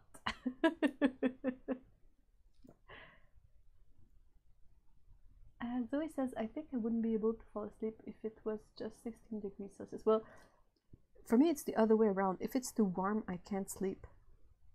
So I think I mentioned it, but yeah, in the bedroom the heating has never ever worked for all the years we've lived here, and we didn't bother getting it fixed because we don't spend a lot of time in the bedroom. Usually we just sleep there, and when it's time for sleep, I sleep better when it's cold because the covers, they will keep the warmth, and Mr. E, for some obscure reason, generates an insane amount of warmth when he sleeps. So he warms up the whole room to himself. So I'm like, we've never needed to get it fixed.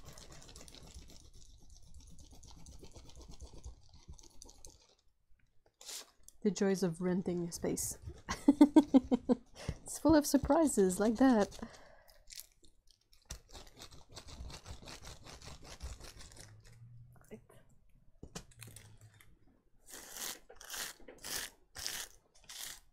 We make jokes that's my Viking blood. I don't think I have Viking blood, but it is what makes me enjoy the cold. James is a furnace too. That's weird because well, weird. I say that because it's weird for Mr. E as well, but James and Mr. E, they're like skinny guys, right? Like Mr. E is tall and skinny. Well, skinny, not skinny, but you know, he's a thin person. You wouldn't think that he would generate so much heat when he sleeps. It's so weird. And if it gets insanely cold, all I have to do is wear socks to bed. And I know I'm never gonna be cold. I'm gonna be too hot.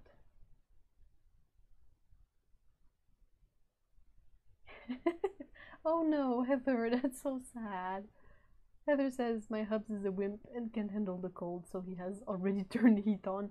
Heaven forbid he put on a sweater. Oh, I love wearing sweaters. Give me all the sweaters. I will wear all of them at once.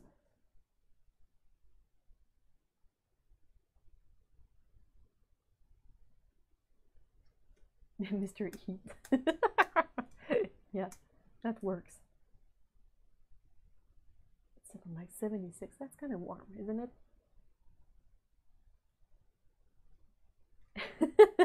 Christine says 21.2 or so is super for me. 20 or so and I freeze. Wow. You're super sensitive to the temperature, I guess. So he says, I think my body generates the minimum amount of heat humanly possible. No!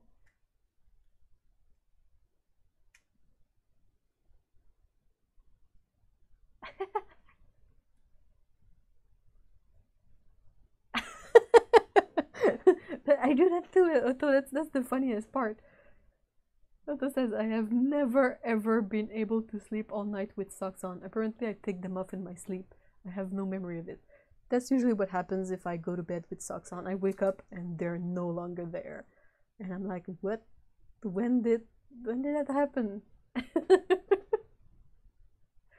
But yeah, I mean, I'm never really cold. Even when I think, I wonder if like, seriously, like, the insane heat we had last summer, if it didn't like break my whole system, because it's not super warm outside. I don't know exactly how cold it is, but I still go out with like t-shirt and a good sweater on, like a fleece sweater. I have a scarf, I have a hat, and I'm often too warm. I mean, I feel that it's cold, but I don't feel cold, which is really, really weird. I don't think I've ever had this strange feeling, but it could be two things. It could be that I'm at the body weight that provides sufficient insulation, if you catch my drift. But other than that, it's just weird. Still have the AC on here. What? How warm is it, Victor? I like it ice cold, icebox cold. Wow.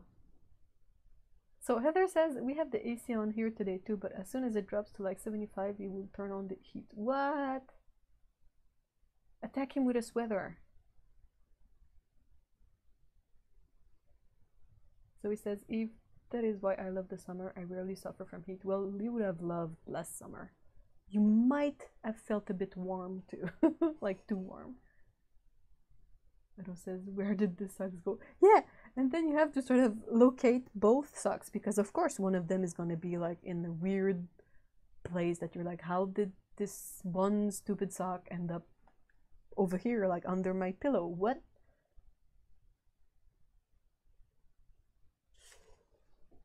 All right,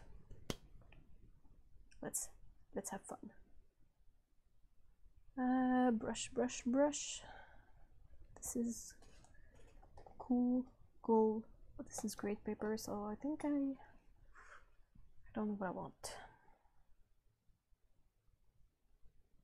I could use the lovely cobalt turquoise. It's gotta be this one for the sky. I think it would be really lovely.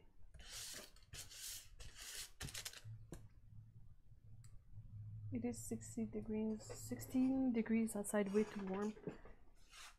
Hold on, let me check how much is it over here. Actual weather is 3 Celsius, so about 37 Fahrenheit. But that's nice, that's decent. But yeah, usually by this time I would almost be looking out to putting my winter coat on, you know. It's near that, and I still go out with just my sweater, and I will put on a raincoat on top if it's rainy, but like the raincoat has no, it's not a thick coat, it's just a waterproof layer. So yeah, I've weird stuff I'm not used to, but yeah.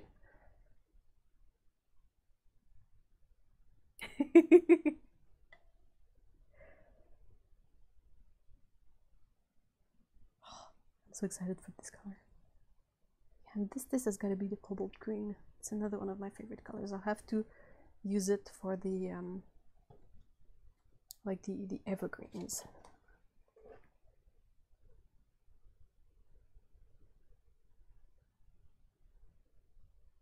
It's good.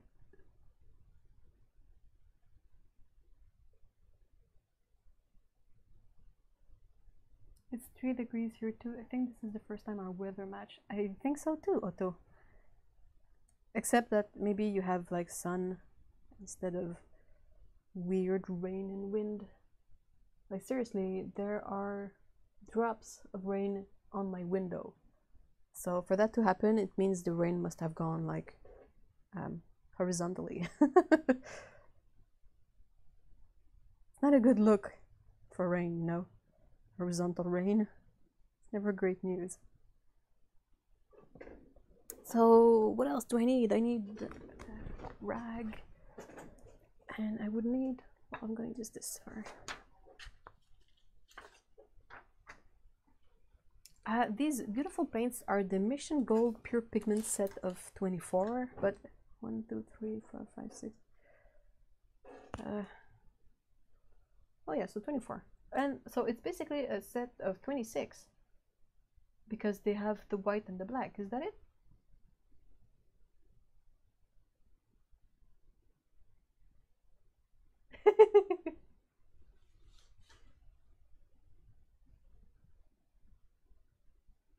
Heather says, I can't have feet poking out because she has her bedding done with military or hospital corners. Good luck getting feet out of that. That's so funny. Oh no! And Misha says, I'm postmenopausal, so comfortable temp is little more than a memory. Oh no! Oh no. Ah, yes, yes, yes, that's good. That's lovely.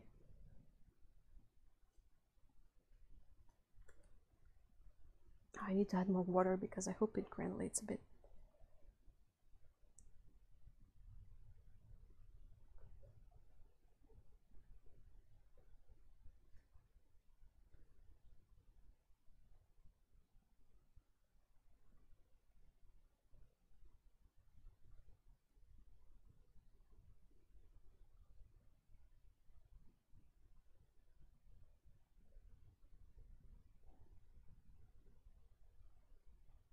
This is the kind of color I like to use for skies. I know some people really like ultramarine blue, but for some weird reason I cannot wrap my mind around using ultramarine blue for sky color.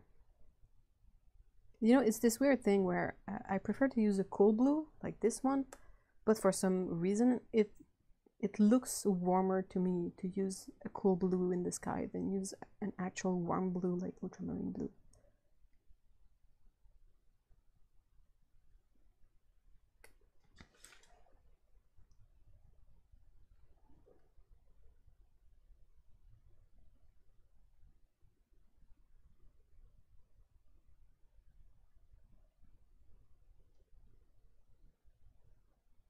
using a size 10 Ultimo brush.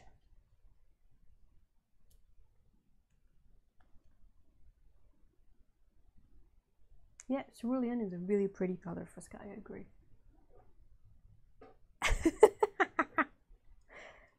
Are you in the same situation as I am, Otto, regarding sky colors?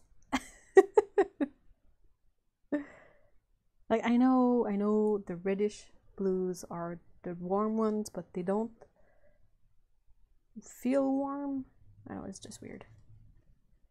It's more in terms of, like, it's knowledge that's useful in color theory, but in terms of feeling a color that is right for a painting, it doesn't work as much. Yep, that's beautiful.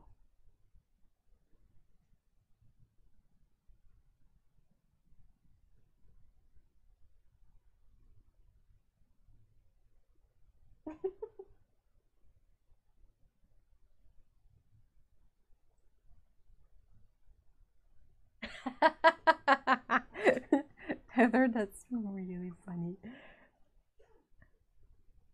Heather says, I went through surgical menopause, but they put me on hormones. Tubbs told the person at the pharmacy that they are necessary for his survival.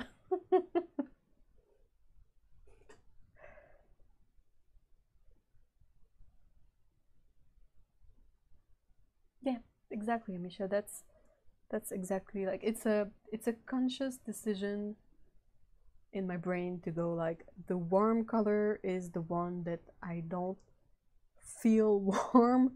Like, I don't know, I think it's a kind of a context things. I think we're used to seeing these turquoisey teal colors that are technically cool, associated with warm settings. Like, if you go to the tropics, the sea is often this color, and I think there are many, like, contexts that give us the feeling that this color is associated with hot stuff, but for color theory, it is a cool color. So that's kind of something to be aware of.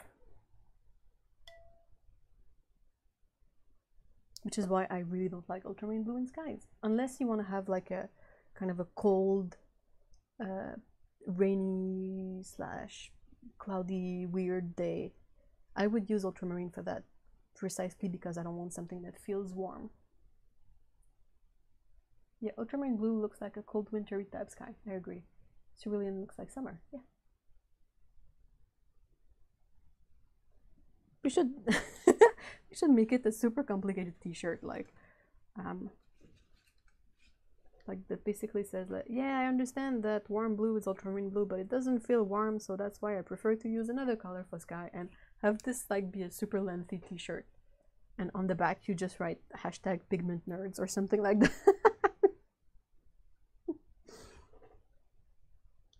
Okay, so next color.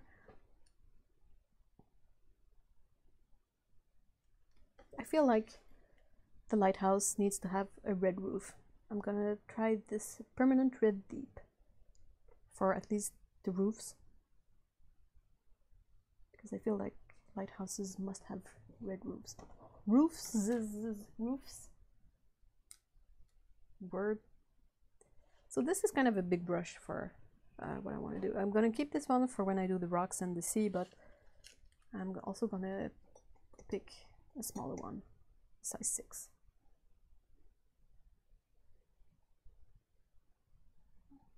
Okay, so 1, 2, 3, 4, 5, 6.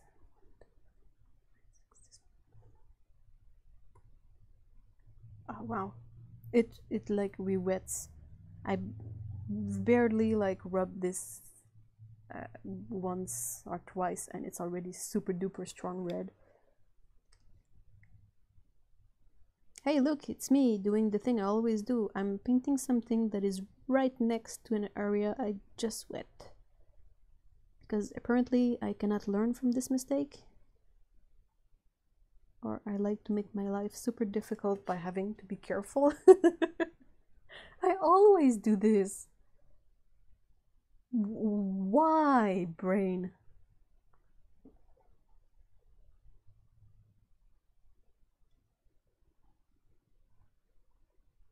The Portland sky does not look like that today. Oh no! Think UMB and burnt sienna. Oh no, gray. I'm really silly with its stupid color stuff. Okay, let's try to paint maybe the rocks. What else can I paint that is not touching anything else? I don't want to paint the cat right away because usually when I don't have a specific idea of how I want to do the colors, I keep the character for last so I can choose either color that will contrast or colors that will fit in with the rest.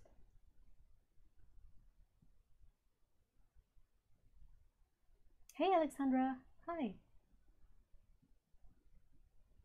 Don't paint next to wet paint. Yeah, I need that in a blinky like neon thingy right over my space, so you guys can like hit the emergency button when I'm painting and you see me do this, and it's gonna flash in my face and be like, oh wait.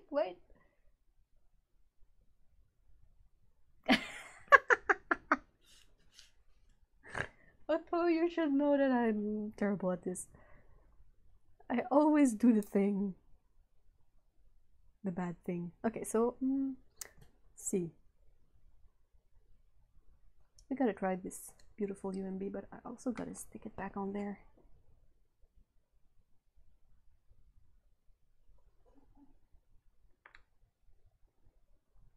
There you go.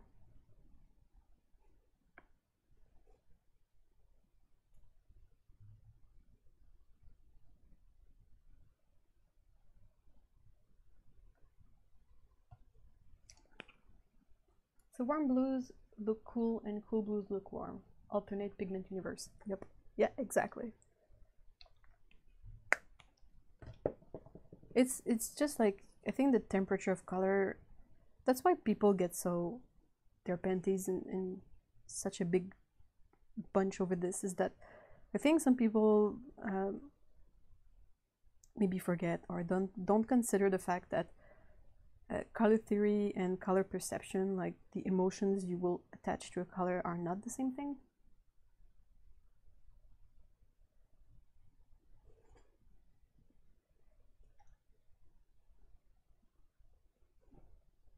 You've breakage? Did I break and did not even notice it?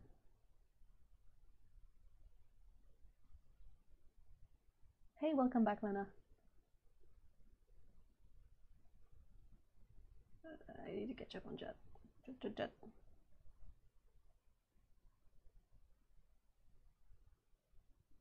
Perhaps it's not so in terms of pigment universe. Is this the same brain that says buy more paint even though you have enough to last 4 lifetimes? Possibly.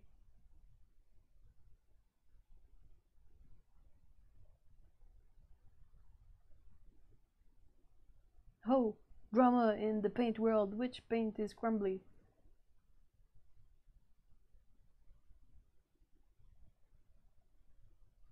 Oh, really?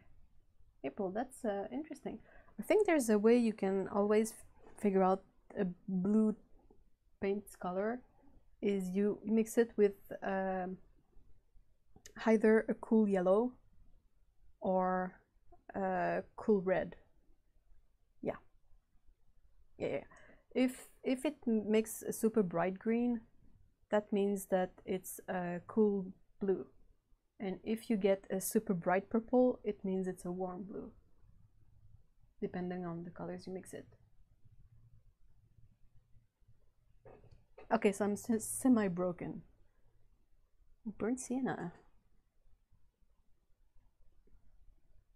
I love that the burnt sienna looks like a tiny poop in the way it dried. Pretty.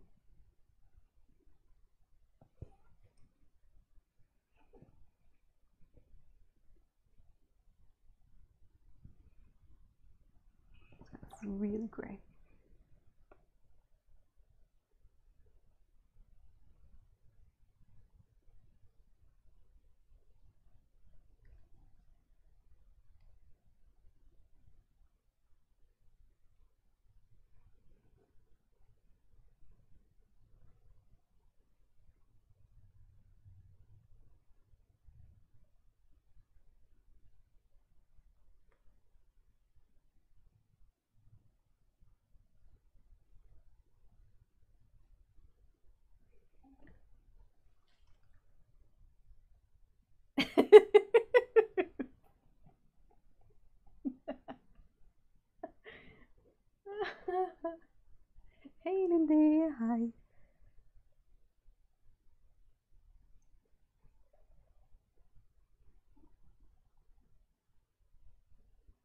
Another tip that I keep in my brain to help me figure out cool and warm blues is that from a chroma point of view, like just purely color, not feeling, not emotions, not gut instinct, the cooler color is like on the wheel is this kind of teal color. This is the coolest you can get.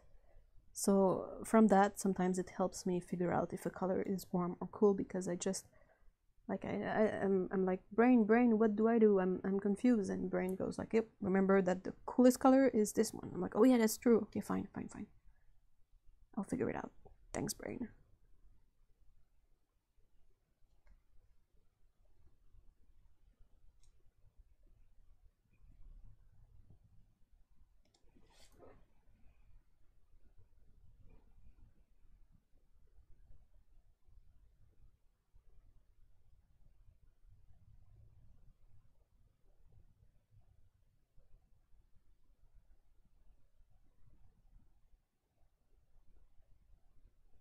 I've got the Basak word blue pigment blue.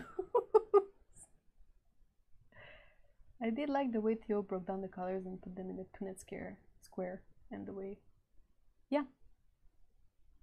So cerulean cobalt is cool and ultramarine blue is warm. Yes, exactly. It's not instinctive at all, but from a point of view of color theory and mixing bright versus muted color, this is the way it is.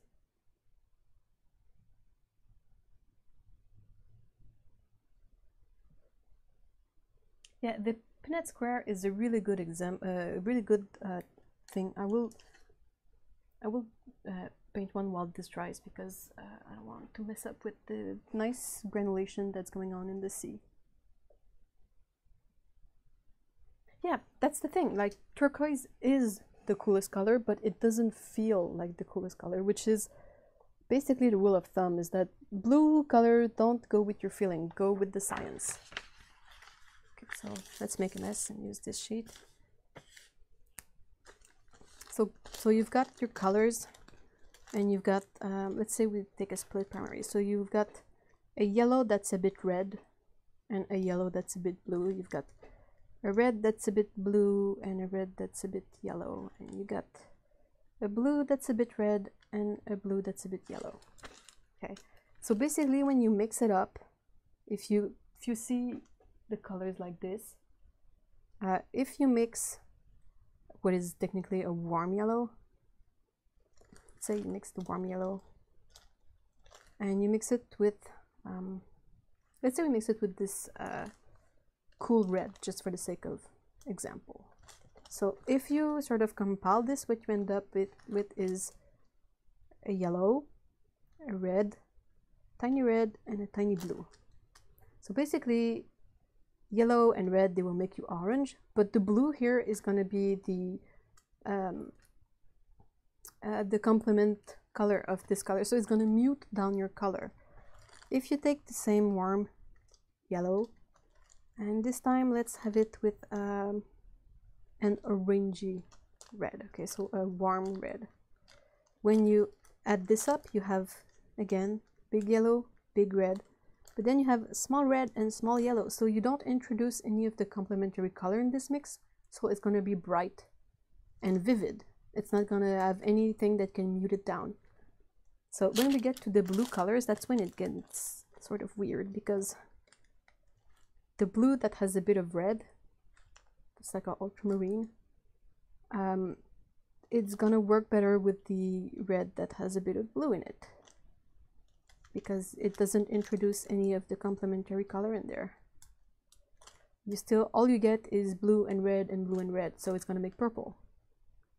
But that's why you cannot really see, that's why you kind of need to have a split primary, so you can always have a color that will match with another one and don't necessarily introduce something that will mute it.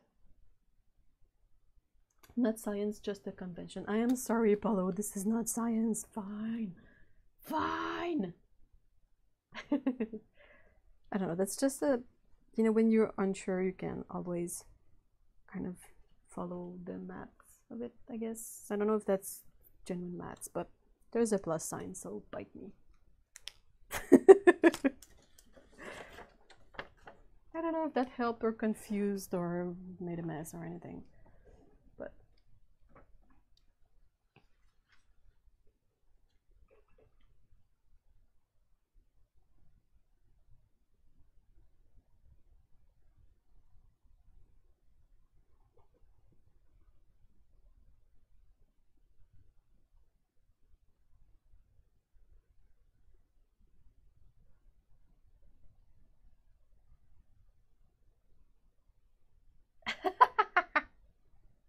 okay, let's have it with swatches. Let me grab some bee cotton paper.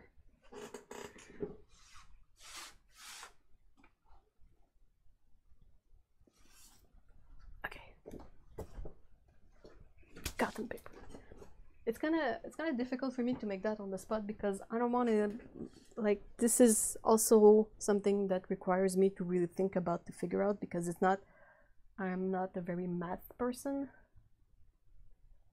But so if you guys don't mind me taking pauses, I can try and re-explain this. Okay, so let's pick this up again. Let's have yellow with a bit of blue, yellow with a bit of red, blue with a bit of yellow, blue with a bit of red, and red with a bit of yellow, and red with a bit of blue. Okay.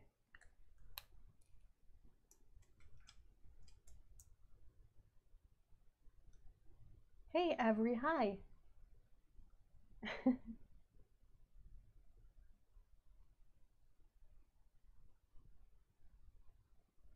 Oh, okay, cool. Whew. Thanks, Paulo. I was afraid I was like mixing things up and using words in ways they are not supposed to be used. That's one of the things that really bothers me. Okay, so yellow with a bit of blue, that's gonna be a cool yellow. So, sorry, the coolest we have here is this one, lemon yellow.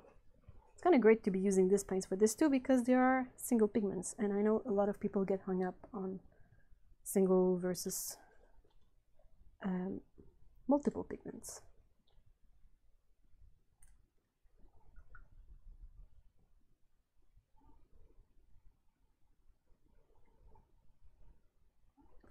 Do you prefer if I use as a warm yellow this one that is kind of more yellow, or this orangey one that is definitely a bit more orange? 2 times plus 3 divided by 15 equals to 1 million.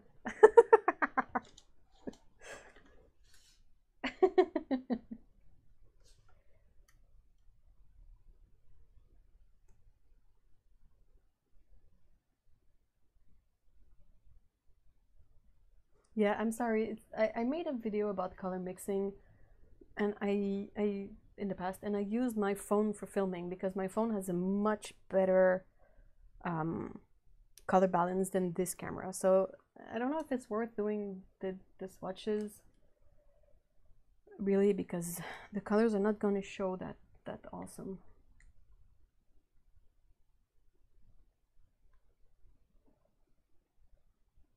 So let's use this one. It's kind of this, it's perhaps a bit more neutral, but it's still less cool than the other one. Then as a warm red, I'm going to use the one from earlier. So red with a bit of yellow is going to be this one. And red with a bit of purple is going to be 1, 2, wait, 1, 2, 3, 4, 5, 6, 8. This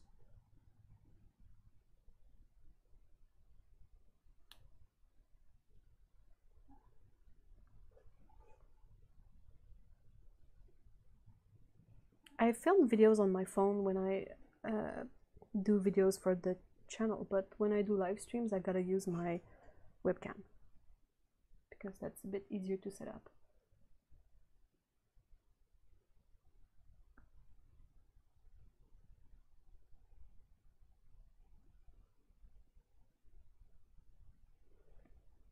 Okay, so the blue with a bit of yellow.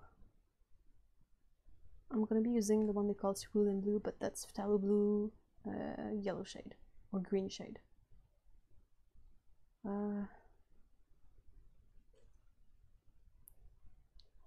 This one. Yeah, that looks about right.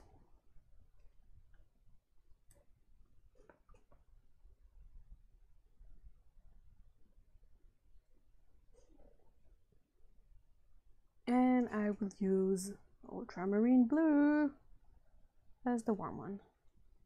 All right, that's promising.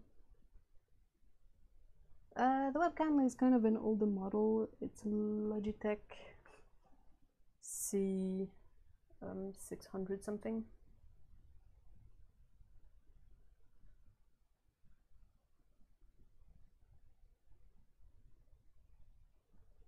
Okay.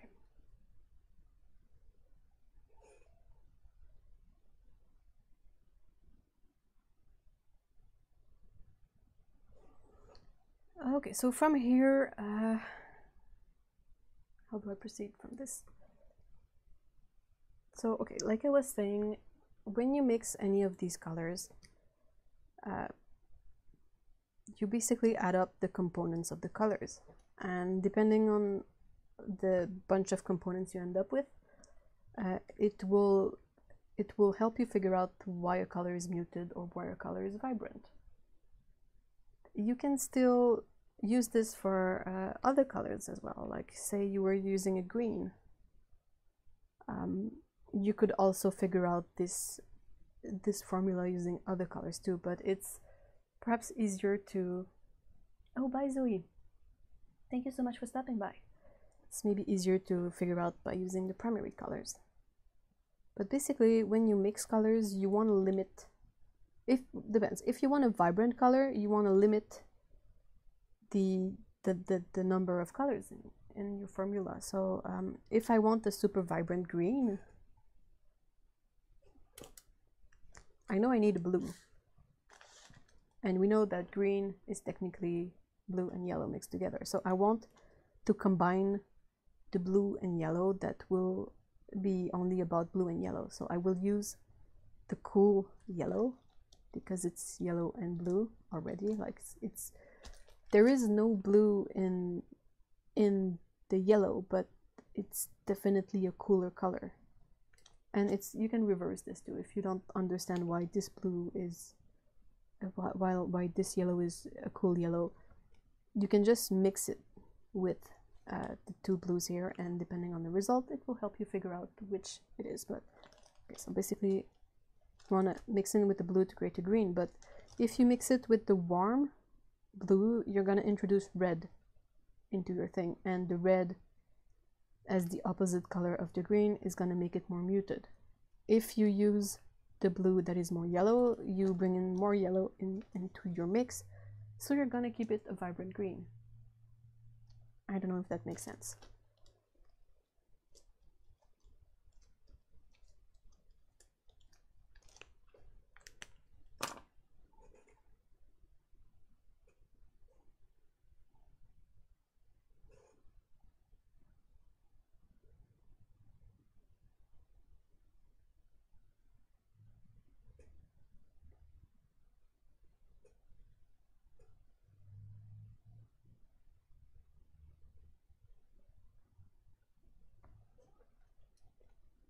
So this is my kind of not perfectly mixed, but more vibrant green.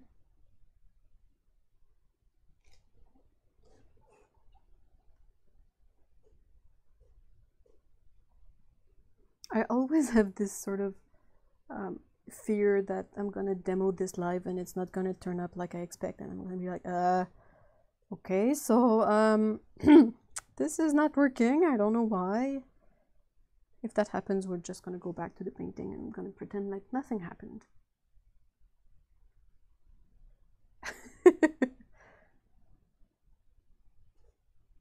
Yeah, okay, that's a good example. I think that one is fairly obvious.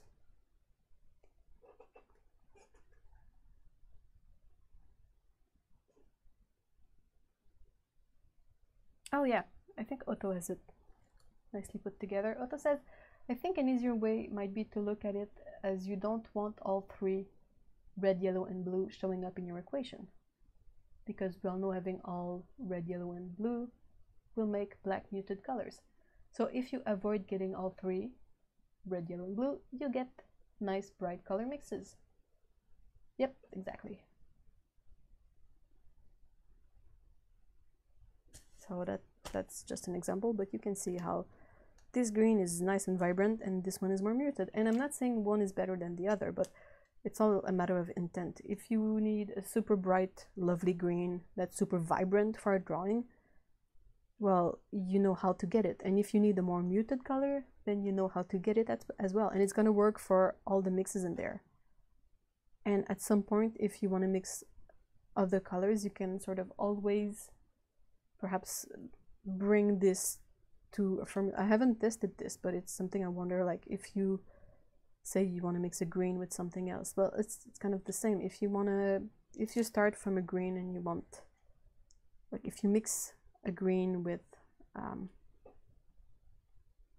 a warm yellow, then you're gonna end up with a more muted color than if you mix it with a cool yellow, I think. It's not guesswork. Mixing is about practice. Like the more you get used to mixing colors, the easier and the more instinctive this stuff becomes.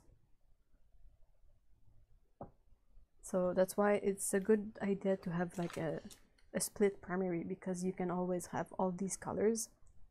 And if you need a more neutral, say you want a more neutral blue, you could always mix the two blues together and have something that's a bit more in the middle. But that's just...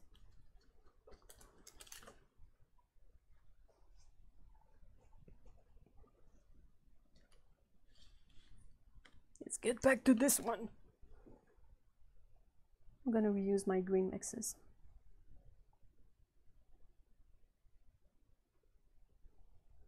I recently got kind of a specific palette that I want to test out and possibly review, but it sort of started on the wrong note with me because it's sold as a way to avoid mixing mud.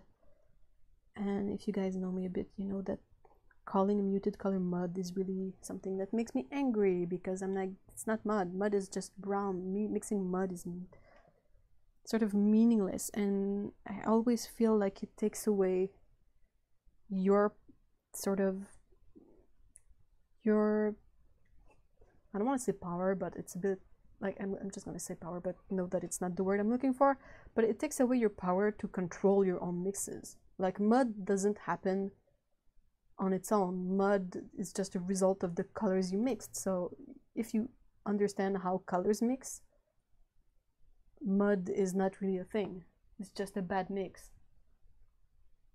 I don't know if that makes sense. Anyway, long story short, to say that mud, calling a muted color mud, is something that really annoys me. Really makes me angry because I feel it's like, instead of teaching people how to make better mixes, you just teach them that there's this thing that is out of their control that can happen, that is mud, and you can teach them how to avoid mixing mud, as if it was something that was, I don't know, like, it's not. This is exhausting. I'm sorry.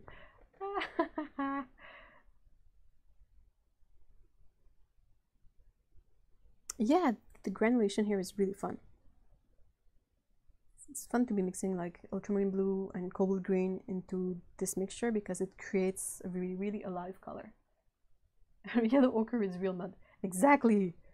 Like, there are colors in there that are single pigments that are mud because they are made from actual mud. Soil. Like earth. I got a bunch in my pigment cart behind me. Okay? That's a thing. It's not a problem. It's perfectly fine.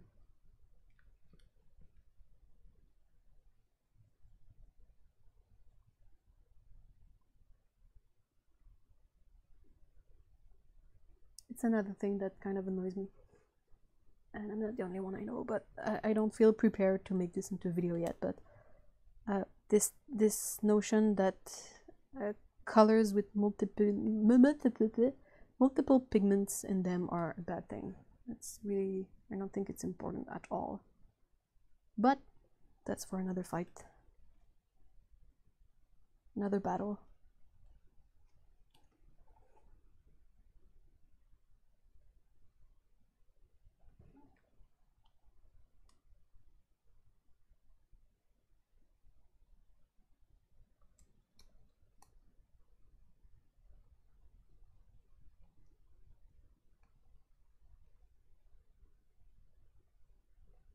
No, I love yellow ochre. I love all the colors. I challenge anyone to find a color I don't like. I love all the colors. I really tried, because when I got back into watercolors, like I watched a lot of videos, and I watched videos by like Lindsay, and I know that Lindsay doesn't like chromium oxide green, so I was like, huh, what is this color that she doesn't like? And I took a good look at it, and I was like, well, I don't hate it. It's a really muted green, but it's beautiful. And then I see other people like, I really hate this color. I think Otto is not a fan of oranges. And I look at the oranges and I'm like, well, I like these. These are nice. And like, really, I am still searching for a color I hate. So far, I've found nothing.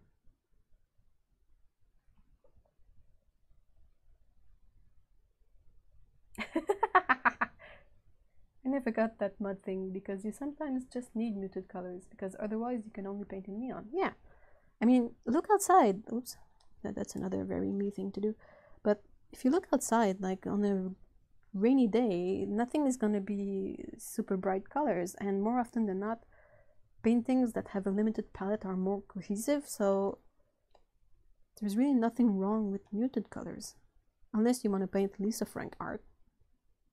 She is not one for muted colors.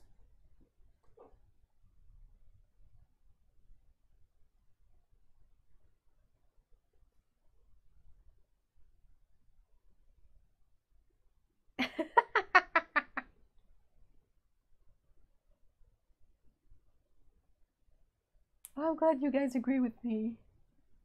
Oh no, April. Yeah, when it was mentioned, I was kind of like, I was twitching to say like, but, because ultimately it doesn't matter the number of pigment. It's just the result. You know, it's the sort of final color you end up with that's gonna matter. I knew it would make you cringe. I did cringe. You were right. I was like, I don't want to say anything because this is not the proper time for it, but I really need to make that video happen at some point where I'm like, hey, let's test it out. I don't want to make a video that's like preachy, like, oh, this doesn't change anything. I want to test it out and record it and have like a physical demonstration that it's, whether it proves me wrong or proves me right, but that it doesn't matter, or that ultimately it does matter whether you use single pigment paints or not. I want to have like a platform that I can show people and have them see that either it doesn't change anything or if it's an important thing to keep in mind. Because like I said, I don't like working with this blindly. This is the thing I hate. Like same with mud. Like you cannot learn to enjoy painting if it's this complex thing that you need like classes and books to sort of remember how it works. I never took classes for painting. I'm mostly self-taught, so I figured that, you know, it's within everyone's reach to understand this stuff.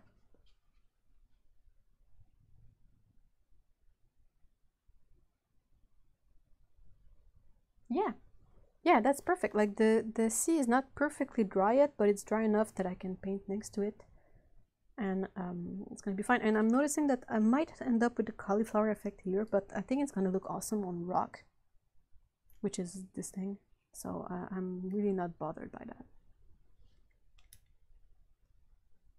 Like cauliflowering is another thing that I'm trying to understand better, so that I can learn how to either prevent it from happening or cause it on purpose when I want it. Because I think, I'm not exactly sure what's the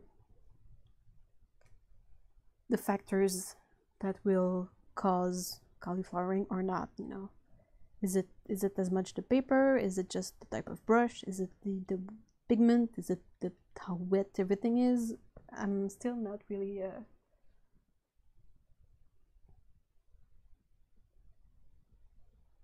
still unsure about this stuff, so there's a lot of stuff to learn still.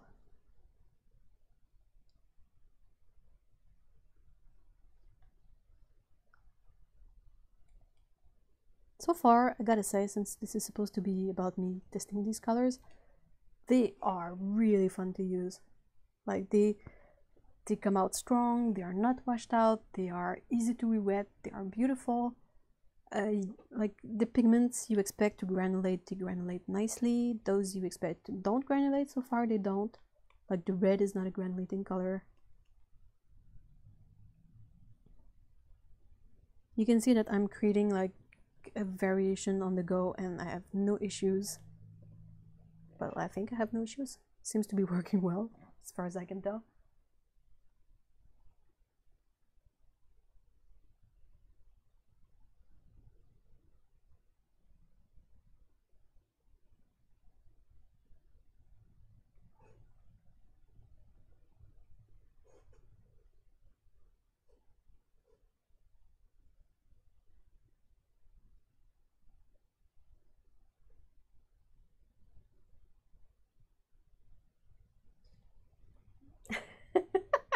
It looks like the little rock below the cauliflower has a mission for the cat. Yeah, it's a glowing rock. Cat, go fetch my brethren. Which one?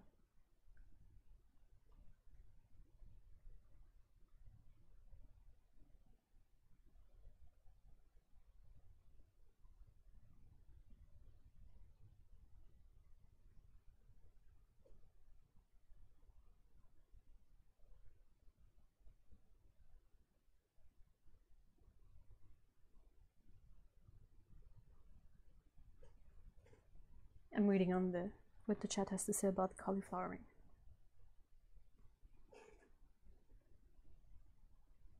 That's the one effect that I find more difficult to figure out still.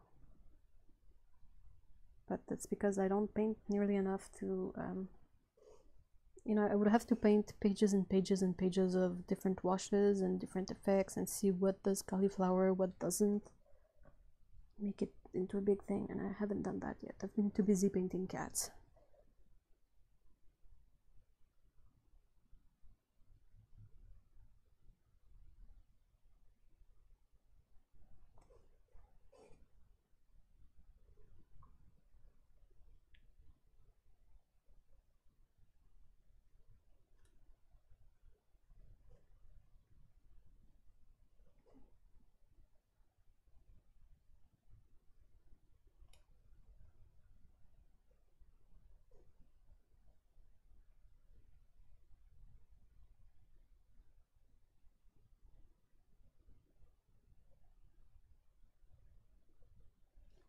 I love the sound of the brush on the paper.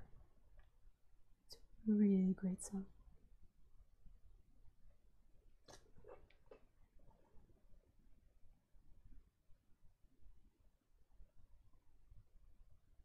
When I paint, I get more cauliflowers than the farmer's market.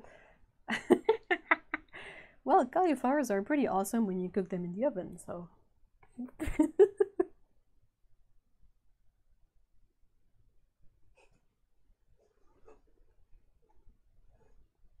I think I'm getting hungry. I should be hungry this early. What? Cauliflowers.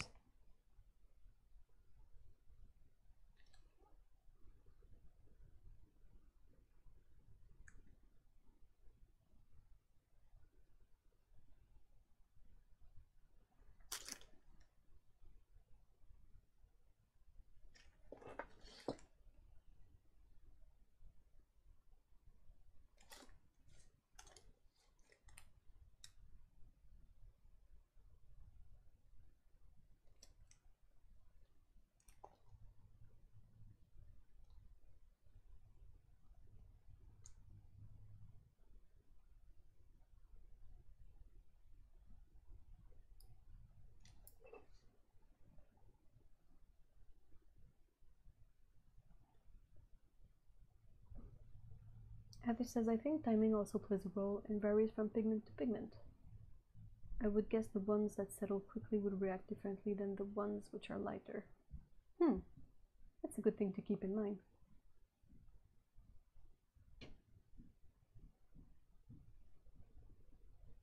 How does one draw decent galaxies? So it depends on the effect you want to do, but there are many different videos about painting galaxies on YouTube. Like some people like to layer a lot, some people will do it all in one go.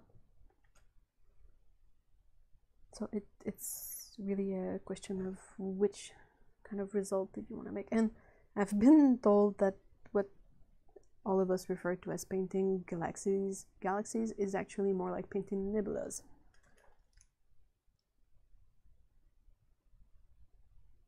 So I took note of that and I was like, oh, okay, thanks.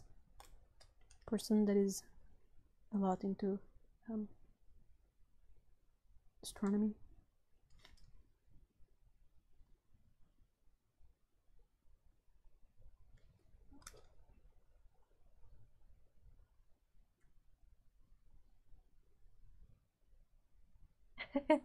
I might make this not necessarily into a sticker, but perhaps into a small print. It would make kind of big sticker. It would either be a big sticker or a really small sticker that is hard to perhaps read. I don't know. What do you guys think?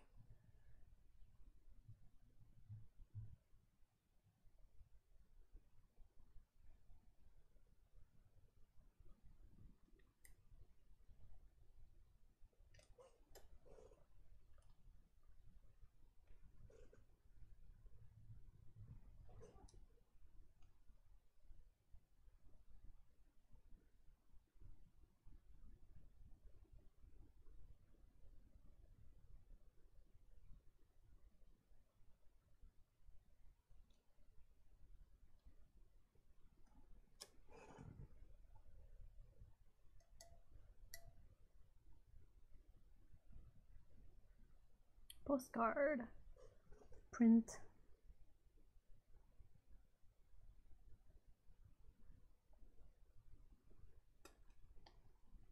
I am really due for a visit to the printer because I have many things to print. But my printer guy is kind of a pain in the butt because he is not an artist, so I have to be there when he prints the stuff because otherwise he will print it and not necessarily adjust the colors properly, and then I'm sort of faced with the problem of having a bunch of prints that I'm not super fond of the colors. And it's kind of not great to be like stuck with in this situation where you're like, well, I had to buy these from the guy because he printed all of them, but I'm not really happy with them, and he doesn't seem to be inclined toward understanding that I would possibly prefer a reprint because he's a small business owner, and I understand that problem. But then again, I'm stuck with these prints that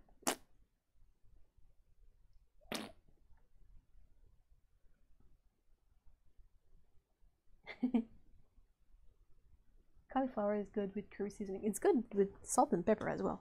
That's what I've been putting with my cauliflower, is just, you know, in the oven.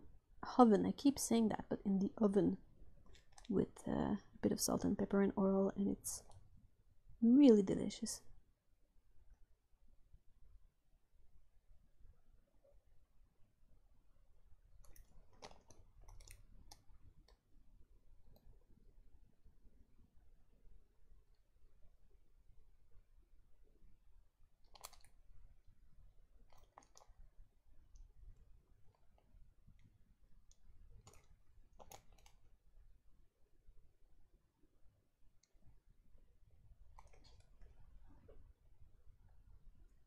Yeah, I think that the prints are great for seriously, the prints are good because well, they're okay. Anyone who hasn't seen the original possibly won't be able to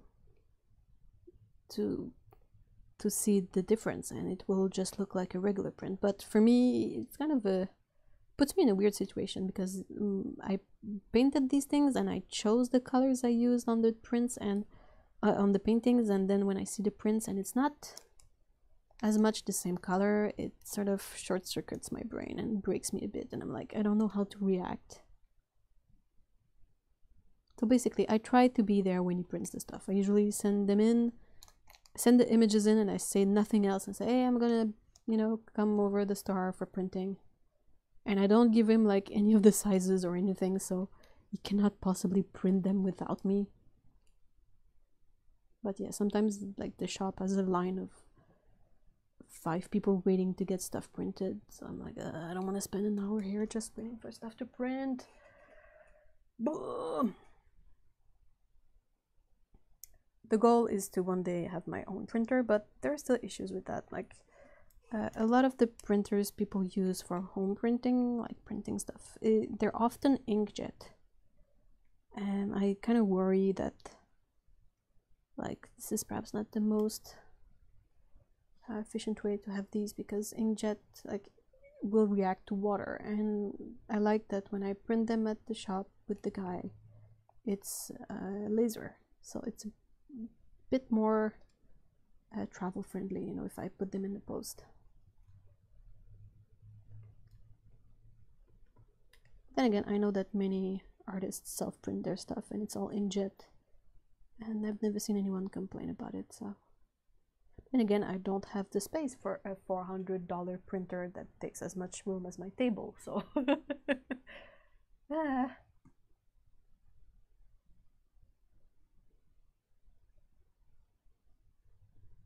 I am not so big on curry powder, guys. By mayo, lime juice, smoked paprika, salt. Otto, get out of my brain! I do a very similar dip that is basically mayo, lime. I use BBQ seasoning, but it's very similar to smoked paprika, salt, and pepper.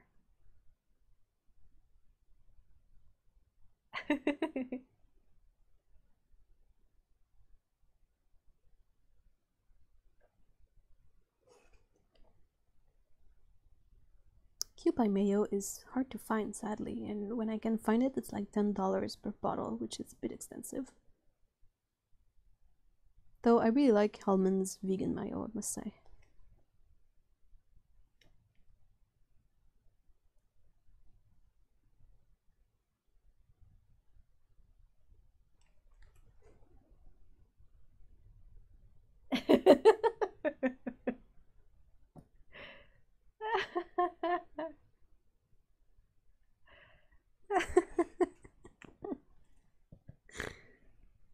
Another one of those instances where like you say the exact same thing, think the exact same thing, buy the exact same thing.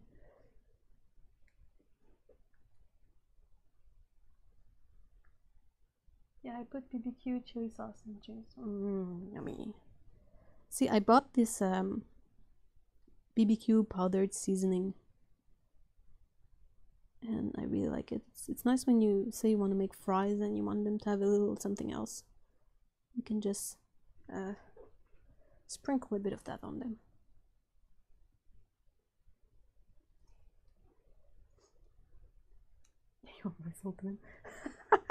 It's kind of uncanny at times, isn't it? It's like really weird. It's gonna say something super random and the other person will be like, you know what, me too, and like right now, and I'm like, what? How can this happen?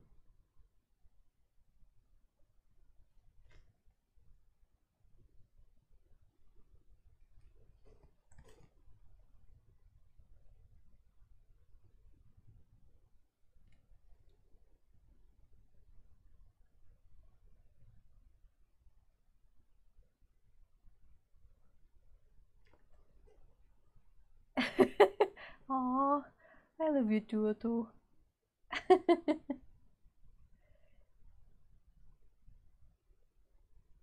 we even had the same childhood plushie toy. That's very true.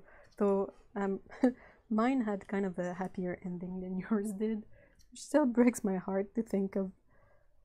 I mean, poor Poor Otto as a kid.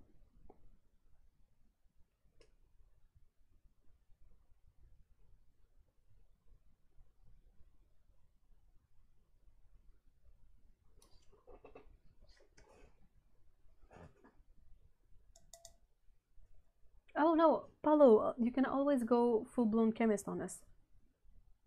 You really bring something that none of us can like add to the discussion, and it's really, really awesome to be able to have this perspective on things that we're all a bit clueless about.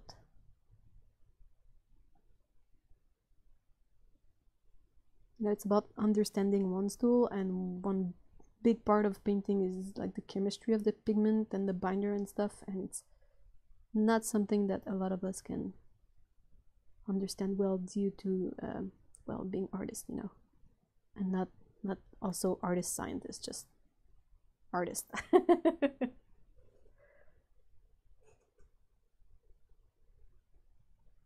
It's so sad, Otto. That poor plushie. And that poor you. I mean, cannot be fun as a kid to see that, you know, that going on.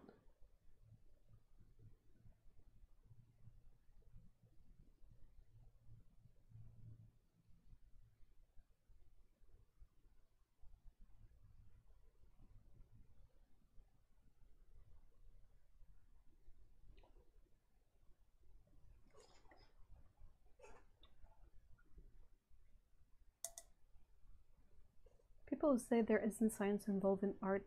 I've never really studied it or played with it, I would say.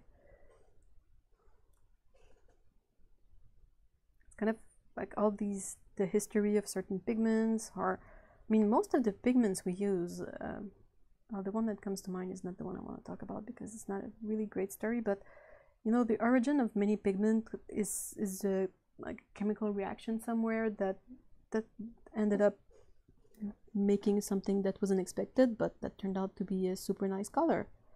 That then people were like, hey, I could use this in paint, you know, and like ultramarine blue. I mean, it used to be lapis-lazuli, but that cost an arm and a leg, and the other arm as well. But then the guy who created the fake one, the ultramarine blue pigment, he was like, woohoo! And I'm not sure he set out to create the blue pigment, but that's what happened. Like, it's super important stuff, and it's not the stuff that is put forth in the literature. Can I vote for Kitty Willie's being bright yellow? Yeah, I think that will look really nice. This drawing could use a bit more yellow, so definitely.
Good answer, Otto. Oh, no problem, Misha. Really, don't stress it out. Just when you can, when you can.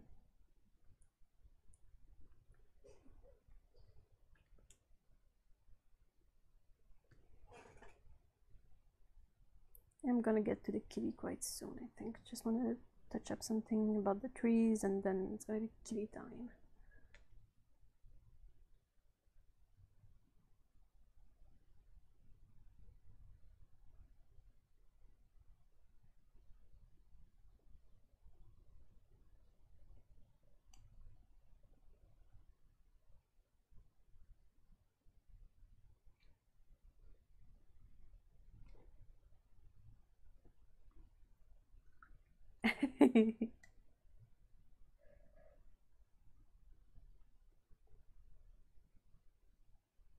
Something I want to do before I forget. I think I should do some kind of darker reflection on the water to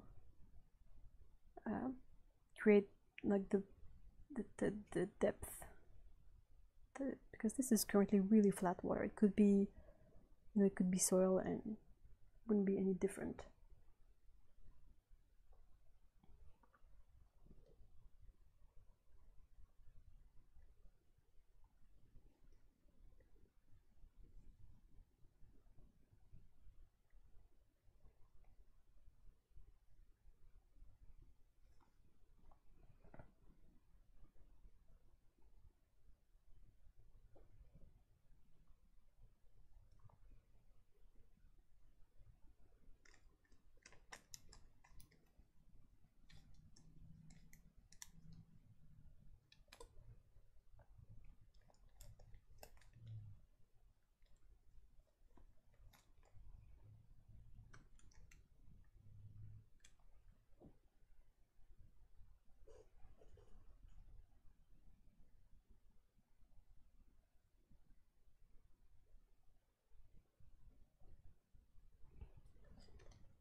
I also kind of want the reflection further away to be less contrasty with the sea.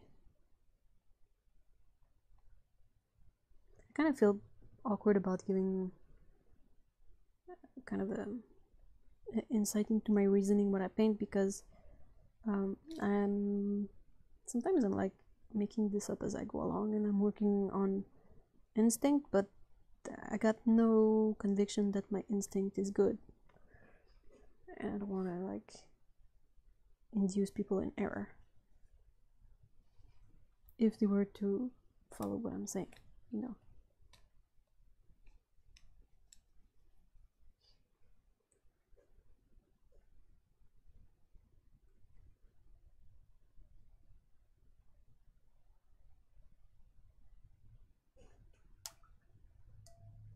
Okay, time to paint some really yellow boots.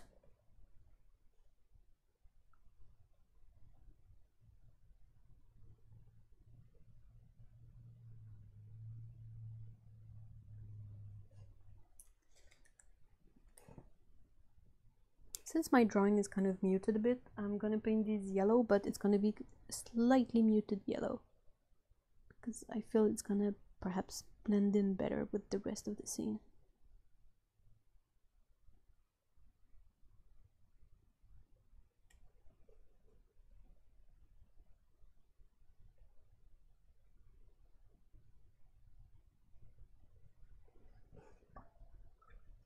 Jacqueline, what color kitten do you want this to be? If you're still around.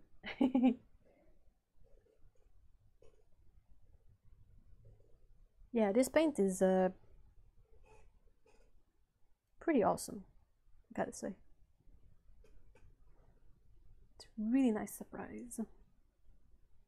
Not that I was expecting anything different, but you know, I wasn't expecting anything. Sometimes paints they deliver good things, and sometimes it's a bit just, you know, either blah or really regular.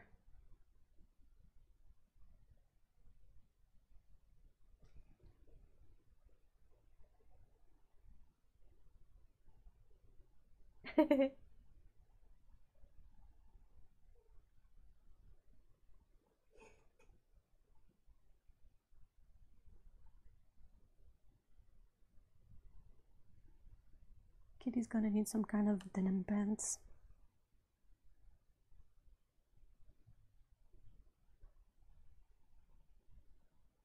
How do I feel about the color selection in this set? Hold on.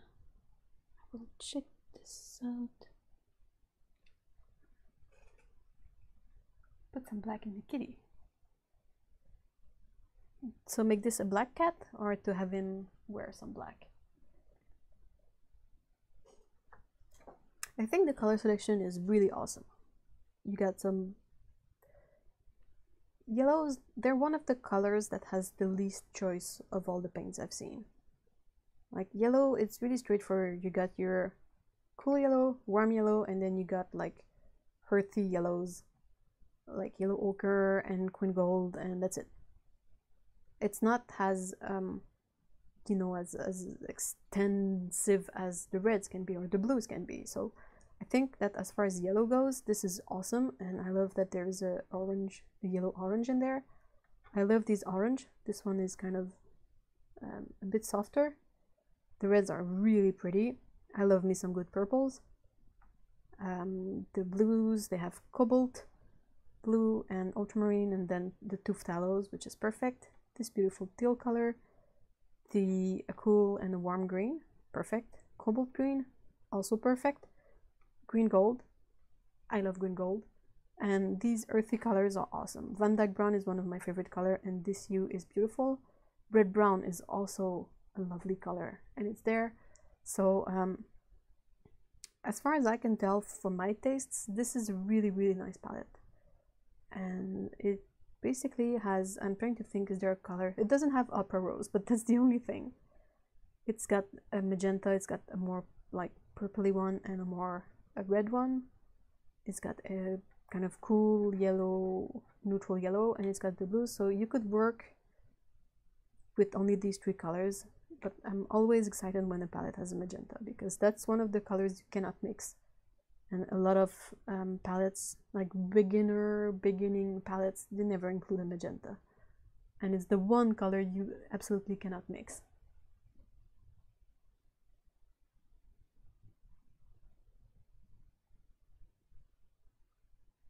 White with black marks. Oh, that's so cute. Yes.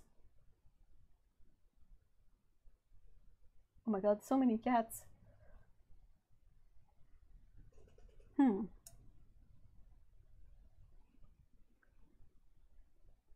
I think the sweater is going to be kind of a red color.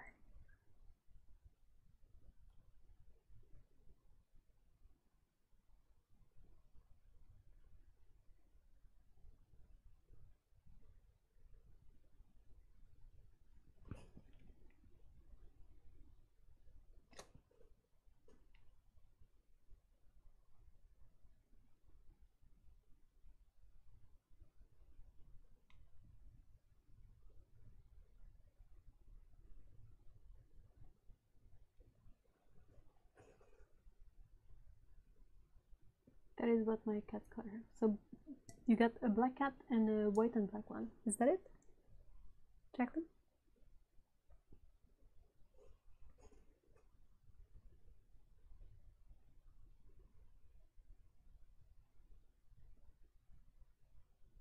That thermos has got to be, you know, that old school muted green color. Don't know why. That's always the color these are. And like the body of it is like beige or something.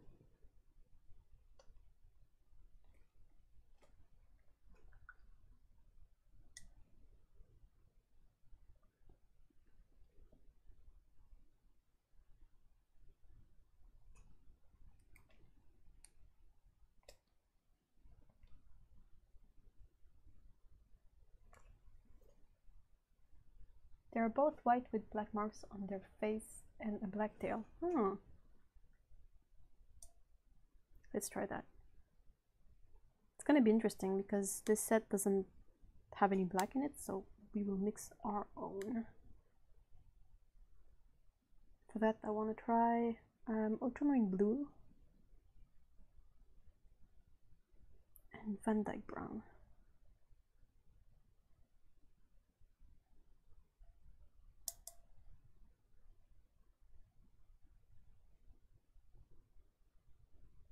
It's a lovely.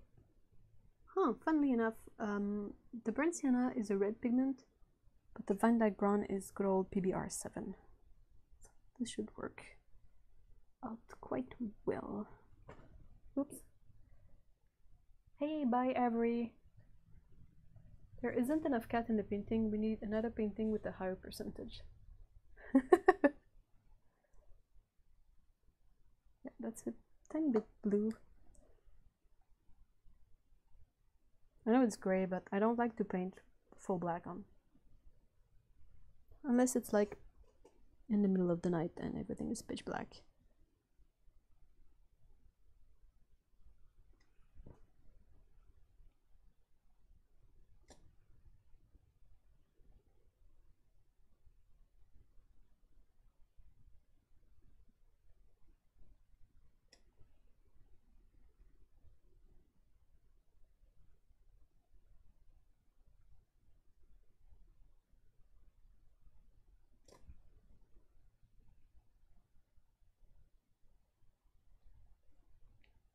So what kind of marking on the face?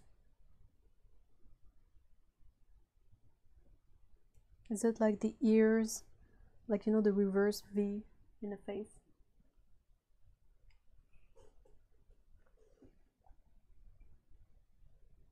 I need to paint the mitts too.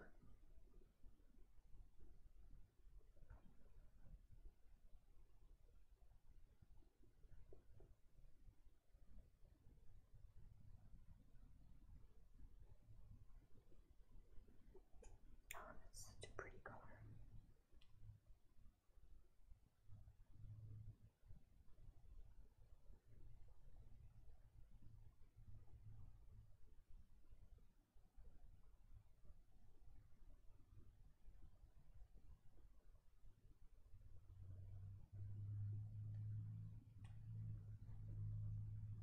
I mean, look at this color. It's so beautiful.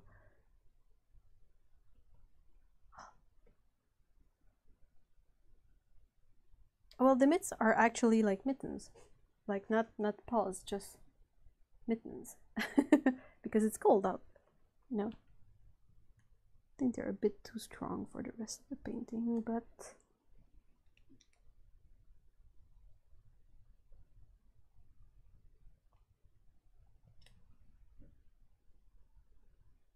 oh, thank you so much, Lena.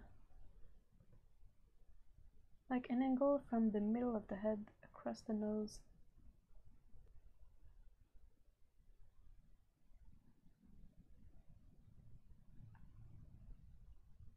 So they have one ear that's black and one ear that's white.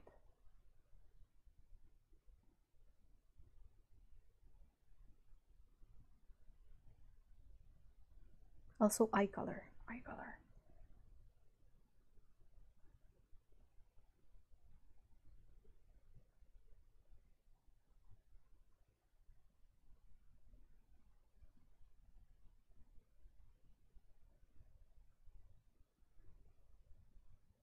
Okay, cool.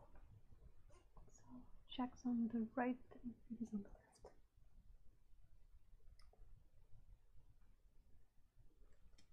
I will do it that way so there is less chance of me putting my hand in it.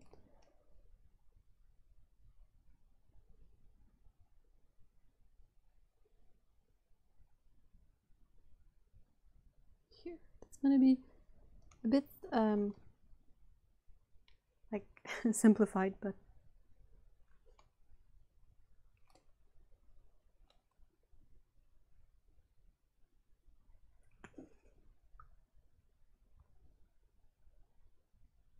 and also I'm gonna be mixing a teeny tiny bit of kind of a very light purpley color just to have a bit of shadow on the white side.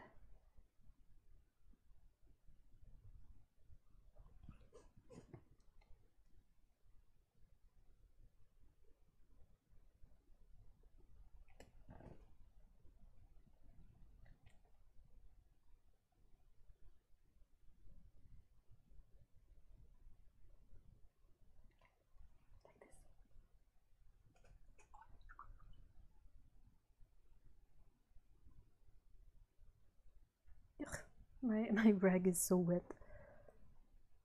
Like when I'm thinking, I have this sort of reflex of dabbing, like wetting, dabbing, wetting, dabbing. So my rag ends up like super duper wet at the end. But this is mostly done, I think. Cannot really think. I might do a second layer of the roofs, the lighthouse, just to something to make it a bit less pink and a bit more red, perhaps.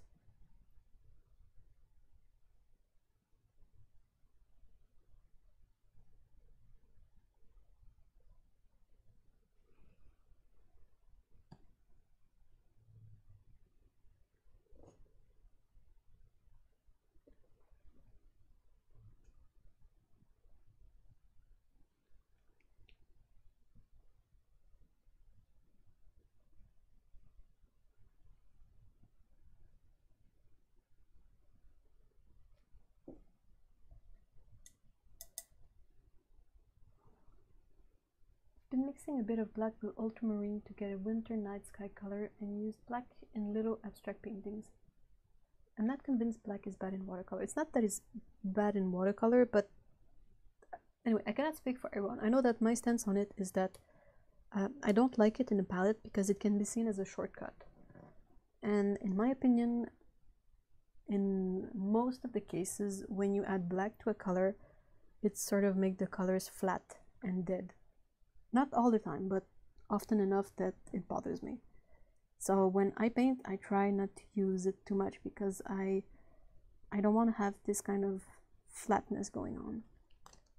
It's a bit when you see art and all the shading is made using black and all the lighting is made using white. It makes a color really flat. It makes a painting really flat. It takes away the glow. Even if it's about lighting and dark, using these colors, they really remove the warmth in the picture. And I think that's normal, because whenever you mix a color with white, it cools down the color. Even if you use the most warm color possible, if you mix it with white, it's going to affect the hue and make it a more cool version of that color. And as for black, well, it works to make a color darker, but it doesn't work to make a color richer. You can get a much richer color by mixing your own black. So that's why I don't like having a black and white in my palette, because usually they take the place of other colors I would like to have instead, you know. But if you like using black and white, feel free to do so. I really like them when I do grayscale studies. Like if I just want to study a painting and try to see the values, I love using black and white watercolor. But for illustration and all that, I'm not super fond of it. But that's just me. A lot of people are super comfy with them, and that's perfectly fine as well. It's just, I think it's a bit more enriching as an experience even if you like them, if you try to mix your own darker colors just for the sake of having that extra experience in your tool set, to play with mixing like a blue and a brown and see what happens. Like I've had some really awesome blacks by using anthraquinone blue, the Daniel Smith one, and Van Dyke brown. That makes for a really nice really black color, and it doesn't separate as much because it doesn't use ultramarine blue, and it can be super duper dark, but it's not as flat a dark as using a single pigment dark color, a black, which is my point. Jacqueline, did you tell me the eye colors of the cat? That's the only thing I think I have left to paint. I think that aside from that, I'm mostly done. I gotta say, I love the colors and the paints, and I haven't used them all in this painting, of course, but the ones I've used, I'm really happy with them. The ultramarine blue, even if I'm usually not a great big fan of ultramarine blue, this one re-wets is super nice, so that's a keeper. Burnt sienna, also easy to re-wet, another keeper. The teal is perfect. I love the cobalt green that I used as well. The primaries are there. You gotta mix. You got a split primary, sorry, in this set. So basically you have everything you need already from the start, but you got all these other colors that are amazing. And just as I don't know if you can see, but the colors are mixed, and I tested on this paper. That is the paper that I did the color thingy. I mean, wow, look at the separation here, and this one, all these were mixed with ultramarine blue. If you want a color that's perhaps a slightly bit less textural, you could see if the cobalt blue works, but usually cobalt blue is also very granulating. But I get excited when I see a palette that has magenta, cobalt green, cobalt teal. That already gets me super excited for the colors. Then you got green gold, and I'm like, yes, yes, yes, good Van Dyke brown. Seriously, a really nice palette. I will eventually get to making perhaps a more formal review of this, but whew, I gotta say, it's definitely a good palette if you were considering getting it.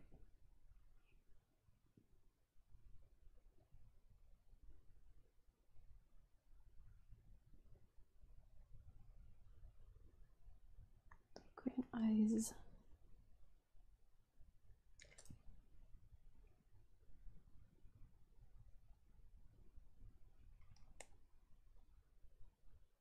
It's kind of difficult. I've been painting a lot of green eyes on cats lately, and I always have a bit of a hard time mixing the proper hue in the proper consistency to paint it the color I want. I was like, ah, this is too wet, this is too intense, this is too something else.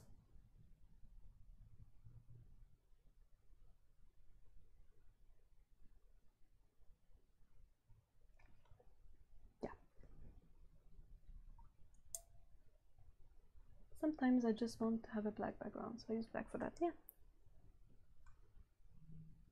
I'm putting a bit of black and then blue too.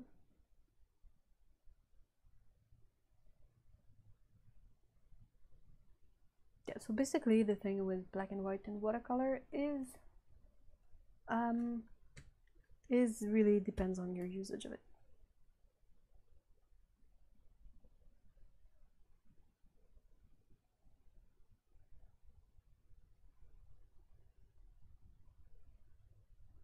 So I guess that's it for today. This was kind of a long stream. I hope you guys were not bored or anything. Like I say, if you have to go do something else, by all means.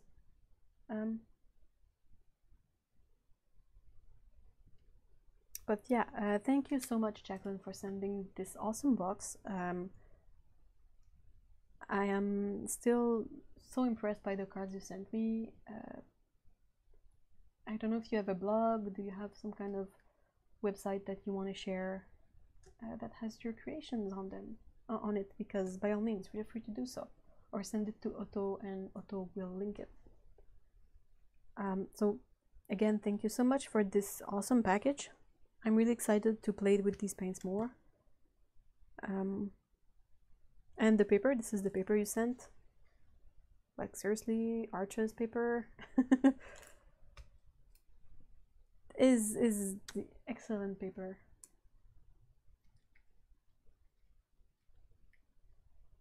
But what else am I forgetting? Again, thank you so much for everything in the package. Like I said, I will be doing a more thorough review of these, but first impression is very good. I mean, beautiful paints. I say that and I point my drawing. That sounds super like, look at this beautiful painting I did, but I mean, I tried them on this painting and it was super fun, so I can definitely vouch in favor of these paints. Is there something else? Great big thank you to Otto for being awesome mod again, and April as well. And I don't know if you guys have any questions or anything before we close this up. I don't have any postcards to show this week aside from the one that Jacqueline sent, that I still disagree. It's not an ugly postcard, it's a very cute painting. Definitely be putting it on my wall.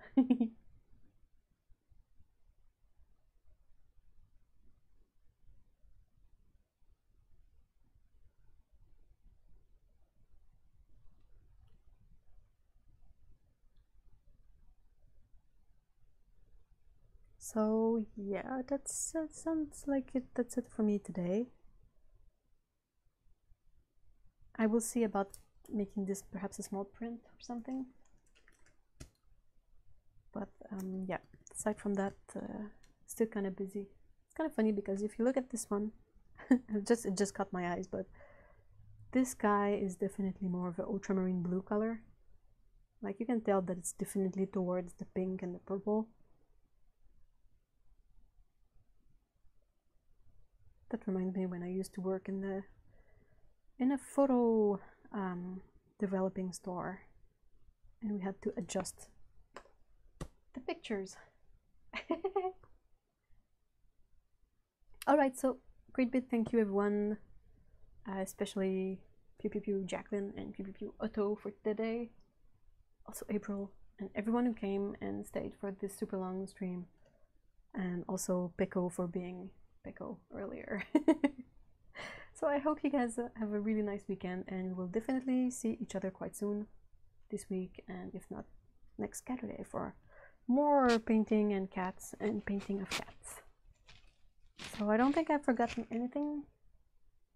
I wish you all a really awesome weekend, and also if you have pets, to go give them a couple of hugs and some scratches. Alright, bye bye guys, thank you so much.